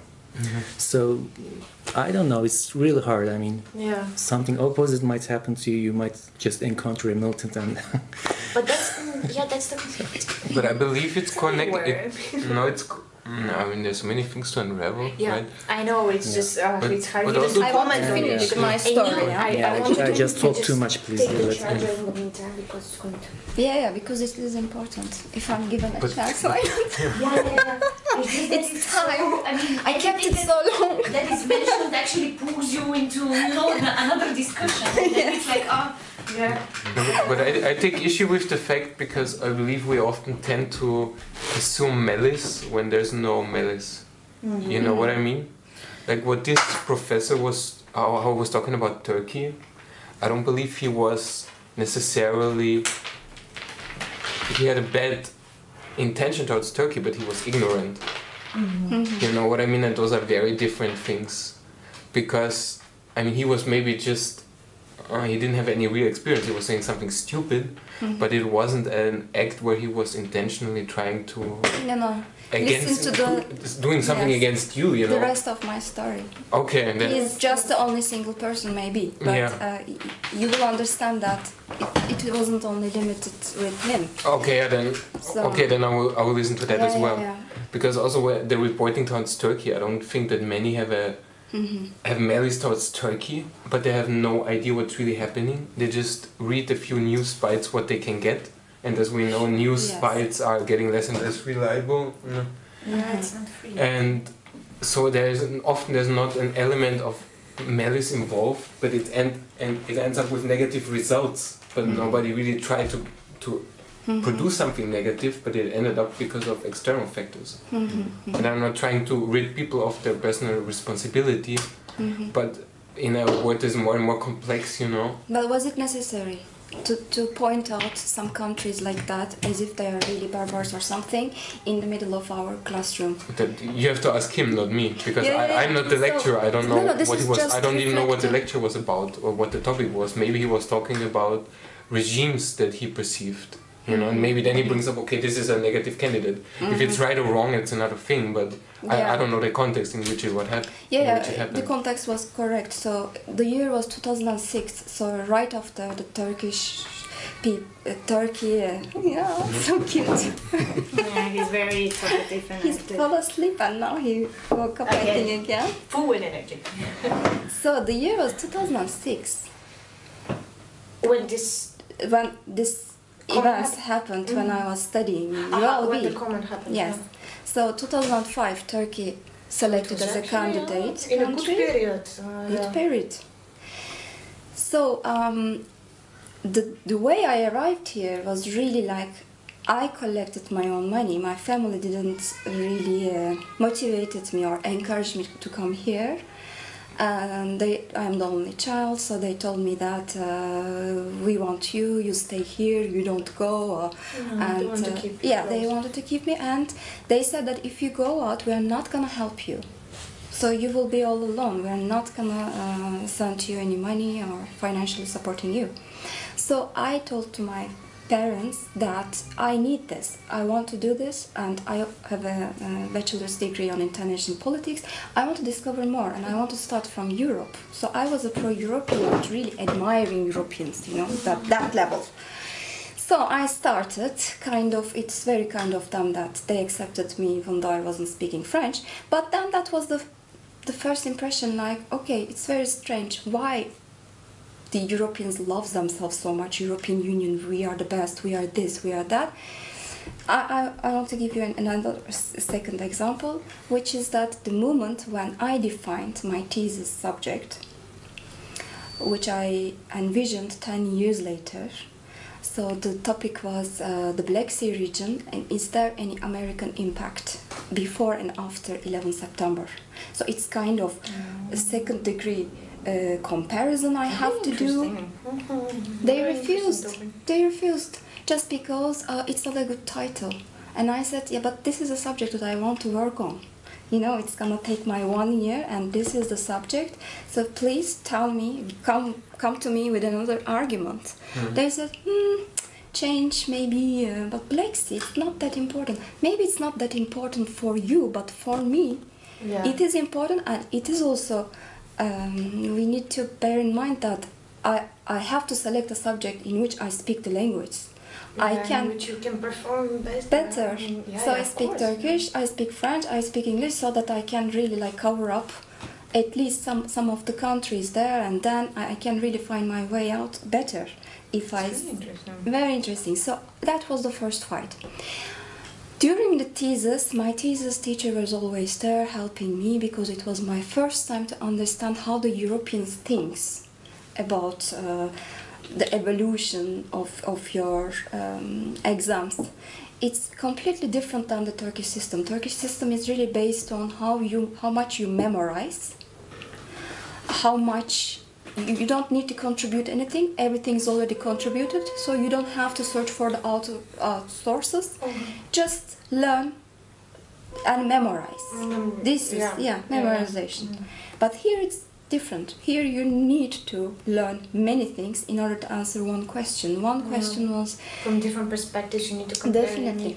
So it took us maybe 2 to 3 hours in order to just answer one single question. So it was completely a mind shift, different for me.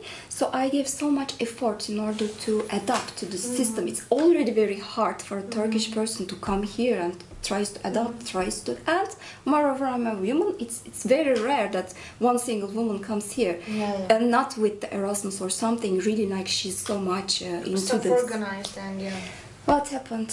The thesis time, my teacher was very happy from my point of view and really encouraging me even for the PhD. But the dean of the university told me that in page 32 there is a plagiarism. And I was like, I have 20 pages of bibliography, and the point that you pointed out, it's really like with the commas, and it's very well indicated where I took this sentence. Are you kidding me or something? You used yes. Station? Yes. Stated. The source. Okay. Yes. And he was not lying, but he was. He said that you have to repay for your fees. It's already twice more than the Europeans that we pay, because we are not Europeans. Our country is not in the European Union, so that probably the state is not as contributed to the university system here. It is understandable, but repaying me just because of that small thing, and you didn't do it, right? Of course I did it, because we depend on these diplomas. It's very important for us. If you have evidence. Wait. It's very hard, because you don't think collectively. You just think that, oh, maybe personally me, I made a mistake. Why would you think so if you have the evidence in front of you? you? Do you know why? Because it's my first year. It's the new mentality. I never studied here. You questioned yourself. I questioned myself. Probably it's my mistake. Maybe I made a mistake. Maybe he is right. Okay, I repaid the fee and... No, it's understandable, but that's when you made a mistake. You didn't make a mistake, but you made a mistake by actually not trusting yourself. And yes, because yes. if you have the evidence in front of you and everything, yes, this could... Yes, definitely. I'm a very... I guess a manipulative person. I would go directly and will say, you risk your own career because I'm going to go public with that. And I mean, you're a dean or whatever. I mean, I will not let that. I will make it a discrimination. I will go public. I have an evidence that you're talking bullshit. But and still, that guy would have backed out. If you have Turkish roots, you won't do this. You just swallow. You just say that. Yeah, they know better. You know, maybe I have a problem. So listen to the end of the story. Yeah. So. I talk about this with a few classmates, and I told them that I was really crying, and I was telling them that I think I have to repeat the whole year just because of this event, and I don't have enough money. How am I gonna sustain my life here? My parents doesn't really allow me to stay, and they don't help me. So I found myself in a desperate, you know, a very hopeless situation. Desperate situation. And then I realized that it only happened to non-Europeans. There was one Congolese, one Russian, one Lithuanian, one, you know, they just pick them up. Pick them, non-Europeans only. And they said, it happened to me too, it happened to me too. Really? Happened to you too? This is not normal. Is there someone that Europeans is like pulled into this story? None of the Europeans, none of the Belgians. We repaid, all of us, we repaid to the university. And none of them was plagiarizing? I mean, it was the same case accusation as you? Is the same. It's not like they... No.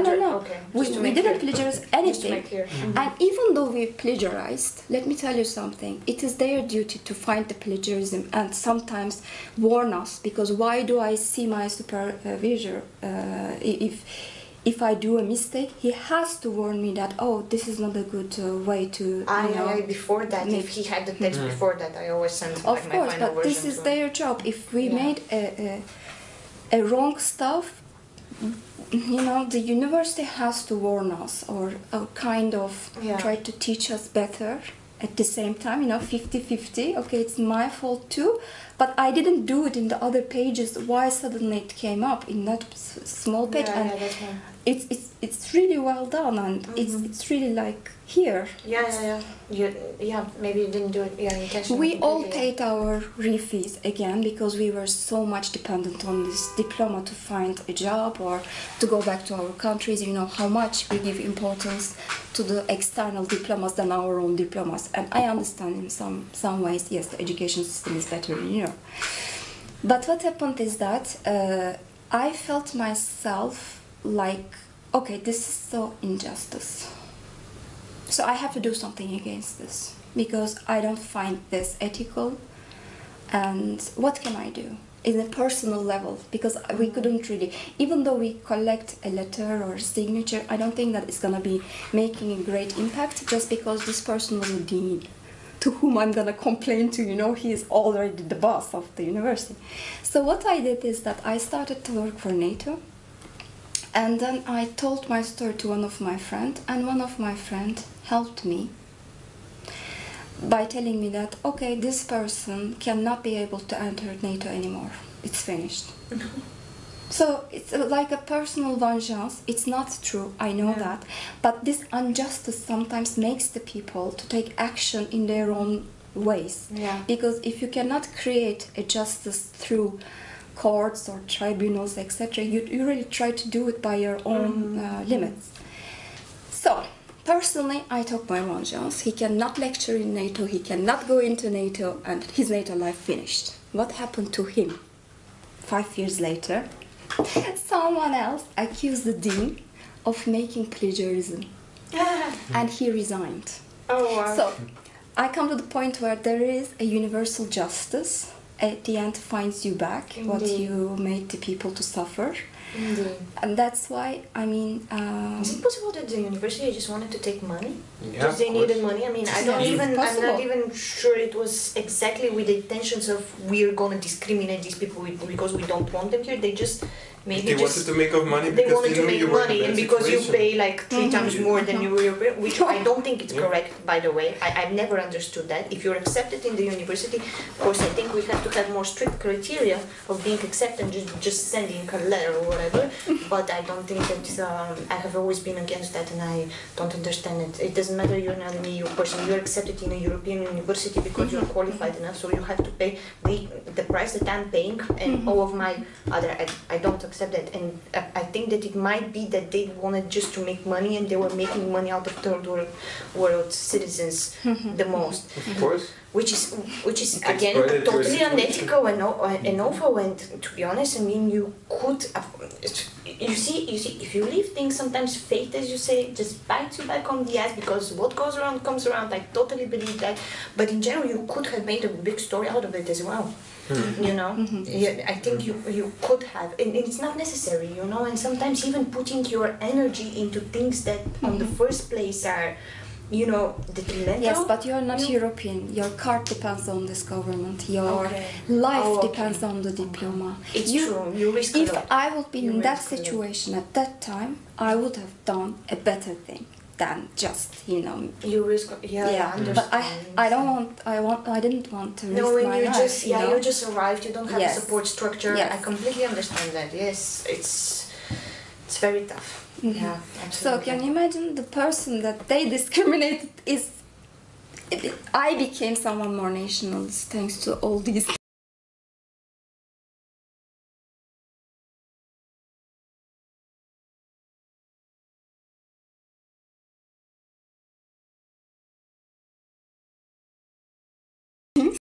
people and Europeans that don't think that greatly about where they are. I mean, you know, I don't know. I also see a big skepticism and hatred, like self-hatred toward Europeans. From Europeans? Yeah, from Europeans. You know, justified to some extent, and to some extent a bit too much. Lots of guilt. Yes, lots of guilt as well, which is also very much justified in many cases, but at the same time it's not constructive really to, I don't know. But this situation that you're saying is completely unethical, and it's just shameful that it's happening in the country where you expect a different treatment. I mean, I don't know. I haven't experienced such a thing. Even though, of course, and in Austria as well, because also it's full with Eastern Europeans in general, Bulgarians, like every second person, you know. I mean, I couldn't run away from Bulgaria. I was hearing more Bulgarian on the streets of Vienna than German, which is brutal. And the Austrians as well, they have, I think, you know, there was this perception, you know, Eastern Europeans, you come here for the jobs, you know, you're cheap labor hand and stuff, but that never on one-to-one situation or something I have experienced such a thing, and I think it's awful. I mean, you know, what is this? I don't know what. Well, there are two things. Feedback loops. There are two things I can add at this point, which came to my mind. First, I mean, if you, let's say, an Eastern European, there are many, you know, differences between being a Western and the Eastern European. At least when you come here, you start at the starting point. I mean, you start with 0 points, okay? Yeah. But Absolutely. if you're a Turkish person, if you're a Turkish citizen, and you come to Western European, you start with -3. -3, yeah. You have to keep up to the 0, and then you're like, you are non-EU, and you are out of the culture. You have this language disadvantage, and also you're Turkish. I mean, the political is really bad, and I can blame for most of the parts Europe for this. But and although especially I here have to add that Bulgaria is an exceptional case. Where I come from, it's exception from all of the 28 countries. We're the poorest. We are the one with biggest corruption. We have an even different type of monitoring. Even more than Romania. Yes. it has always been because we were and they are rich compared to because we were accepted at the same point, so it has always been this competition between Bulgaria and Romania who scores better in the eyes of the EU, you know. So and we have always been behind Romania. It's always our media is full with Romania again better results in this and Bulgarians are again last. So in also international European media here there is a synonym of when they don't want to repeat too much Bulgaria, they use the poorest country in the EU, the poorest country in the EU, the poorest country in the EU, the country with most migrants to Western Europe, the countries with most migrants. So Bulgaria is an exception, okay, what they do, I mean, I'm not saying, I don't know, sometimes I also feel that you're starting with minus, okay, not 3, 1.5, like that. It's, I understand what you mean. When you come to the point of Turks, I mean, after this, especially after this coup attempt, more than 1 million people left the country, and it's still going on. The new waves of immigration, and these are all, I mean, 95% of these people are white-collar people. Yeah. So when you look at the situation, you have to be, if you want to be accepted, especially in Western Europe, even though if you don't know the local language, you have to be upper class of white collar. You have to be a surgeon or something. You have to be a very experienced or well talented software engineer or something like that. Otherwise, I mean, if you come here as a journalist like me, I mean, and if you don't know, even if you know the local languages, you will always be pushed out when there's the selection comes up with the other European people.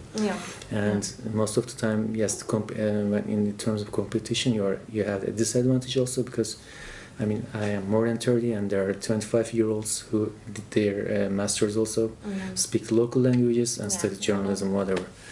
So most of the people are trying in terms of Turks and North America, United States or Canada. But United States is is in chaos actually right now, and Canada is not looking very kind towards immigrants. They are not. They don't have the chance to find good jobs. From my friends I know, and when it comes to the Europeans, I think. I mean, I've been to this conferences, this union conferences, as an interpreter. Through the last year, and I've seen lots of detailed information like Czech Republic. It's not only Bulgaria, I mean Czechia is very poor against Western countries. The labor hours are much higher than Western countries. The wages are terribly low.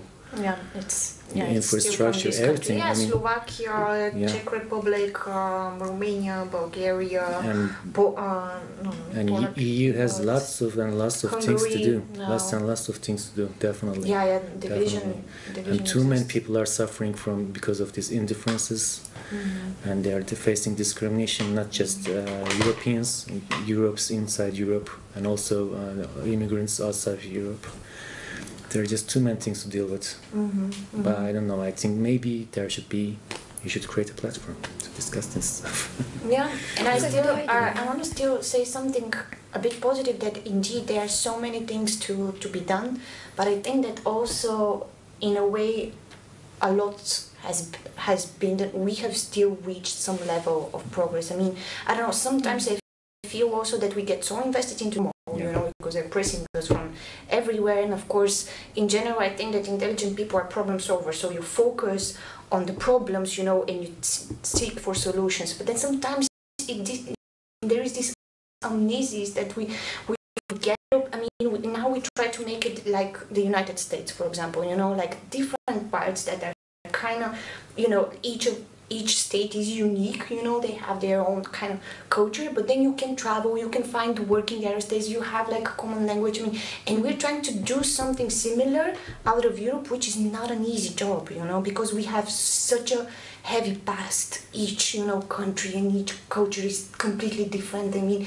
you know, like Eastern from Western Europe, and it's not an easy job, and I think we had made still some progress. I mean, we're sitting here, you know, on the table, we speak with you. Yes. I mean, my partner is Austrian, we're having a kid here, we're not even married, but it's legally, we're kind of fine, you know. I met Tyler, who's coming from Lebanon, I can't believe, and, you know, it's still we have something to actually really be inspired with. And I just wanted to say that, because sometimes you know, we get so invested in this that we actually forget that we have made certain progress. And I think we can really, I mean, exactly by getting together with people like you and I don't know, trying to constructively think of the problems, it can get even better and better. Yes. And this scene wouldn't be happening in Turkey, definitely. Yeah. But and this country, it hasn't been Europe, happening in Bulgaria for me for 18 years. I have never sat on a table with, you know, people that can tell me, I don't know,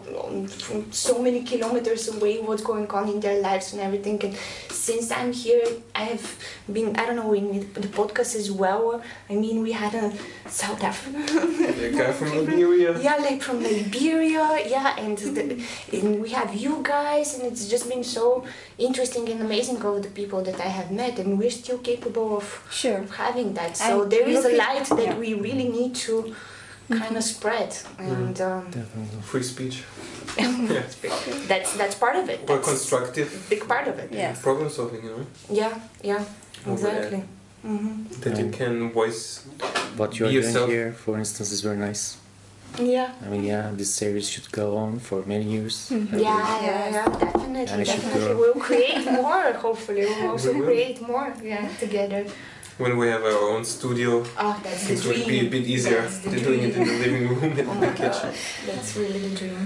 But we will have to wrap up anyway, so it's good that we were making some positive remarks, because we were getting quite deep. I just remind myself sometimes, because you get so invested into, you know, I have something to solve here, that it's nice to also keep in your mind, and I have a reason that actually I keep on going and trying to solve, because what I'm leaving behind is really, really strong, or what I'm experiencing here. So the foundation is there, I believe. We're already on the way, but you don't feel it that much, you know. Yeah, exactly. Sometimes you don't feel it that way because the process is slow and But when you look back, you see how far you've come. Indeed. Come on, I mean, 18th century was just here, and you know, and nobody was traveling. There were diseases. Every child was dying. You know, child mortality was insane. It's true. Some parts of the world were slaveries, and people. Come on, I mean, pursuing education for women or for whoever, or for people who don't have, not only for women, actually, for non-wealthy people. So 99.999% of society was completely impossible. You know, I mean. And I feel that we also have much more to talk about, actually. Yeah, definitely. But now it has been. Now I have to make a second session. 9:20, and we started at 6:30 or so. I think this is the longest, maybe. So 2.5 hours that we had. Yes. But you generally don't have two guests we will at the same time, I believe. Huh? You don't have two guests at the same time? Yeah, we had only one so far. I mean, we had like only one person. It works well, but you feel like it just scratched the surface in many ways. Yeah. And unfortunately, we talk too much. Yes. You're so terrible. How dare you? The podcast, you don't talk. I'm just ashamed of myself. But then we have to make a second. But we'll continue, because I also want to talk about your movie, how that progresses when it comes out. But maybe when it comes out, so that we can, it could be like a presentation in a way. Before release. We have the famous. We'll have a famous. Actually, you can mine too many things from Elif, because she's been living here for more than 10 years, I believe. And she has seriously lots of stories, so many different and interesting experiences. Oh, wow. I mean, really, she's my closest friend in the Turkish community in Brussels. And she's really a remarkable person, and things she has been through is really incredible. I can see that, absolutely. That's a compliment. Problems, part 2. Administrative issues, for example. That's we have 100. Yes. I also would be curious, maybe sometimes we could bring a Congolese person, you know, that you can, because that would be very interesting to talk about. Yeah, if you have some connections or, absolutely, we should. Absolutely.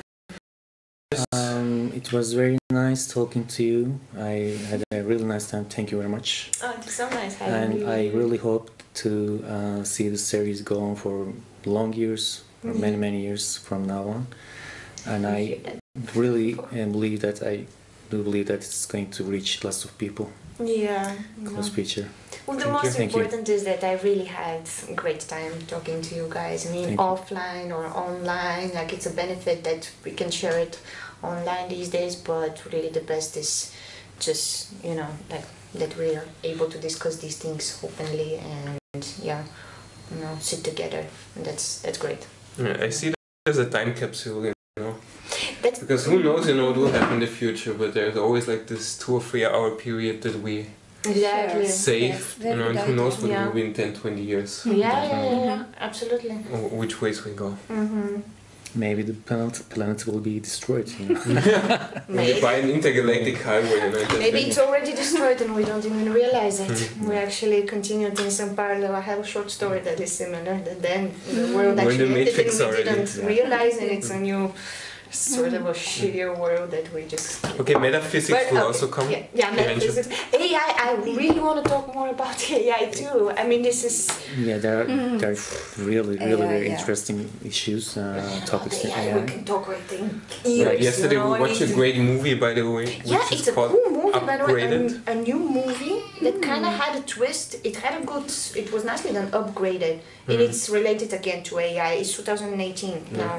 A guy who is a quadriplegic gets an AI implant but in his spine. Yeah, that's only what you read when you see the Wikipedia. Okay. He gets an AI implant because he can't walk anymore. And the rest is just wild. Yeah, but you can check so I want to say also one small sentence. Go ahead. I would like to say also thank you for giving us this opportunity. And to put the score straight, I think still European Union is one of the best organizations on the world compared to soft power and the things that they try to do. I think that it has to be more open-minded for the other countries like Turkey or like Russia or against vis-a-vis for other cultures and countries. I think it's going to be more stronger and more peaceful that way than just staying inside themselves and trying to focus on these problems but doesn't really see the other external big actors, right? Yeah. So, thank you. Well, yeah, fair. Yeah, Europe is beautiful. Europe is beautiful. Europe, you're the shit. I have to mention this part. I really love the variety of culture and this integration of cultures. And I really do enjoy being in Europe. I hope that Europe is gonna get stronger and more united, and so all the people inside Europe can enjoy this variety. Let's hope to see that. Here. I hope you're right. Thank you. Thank you.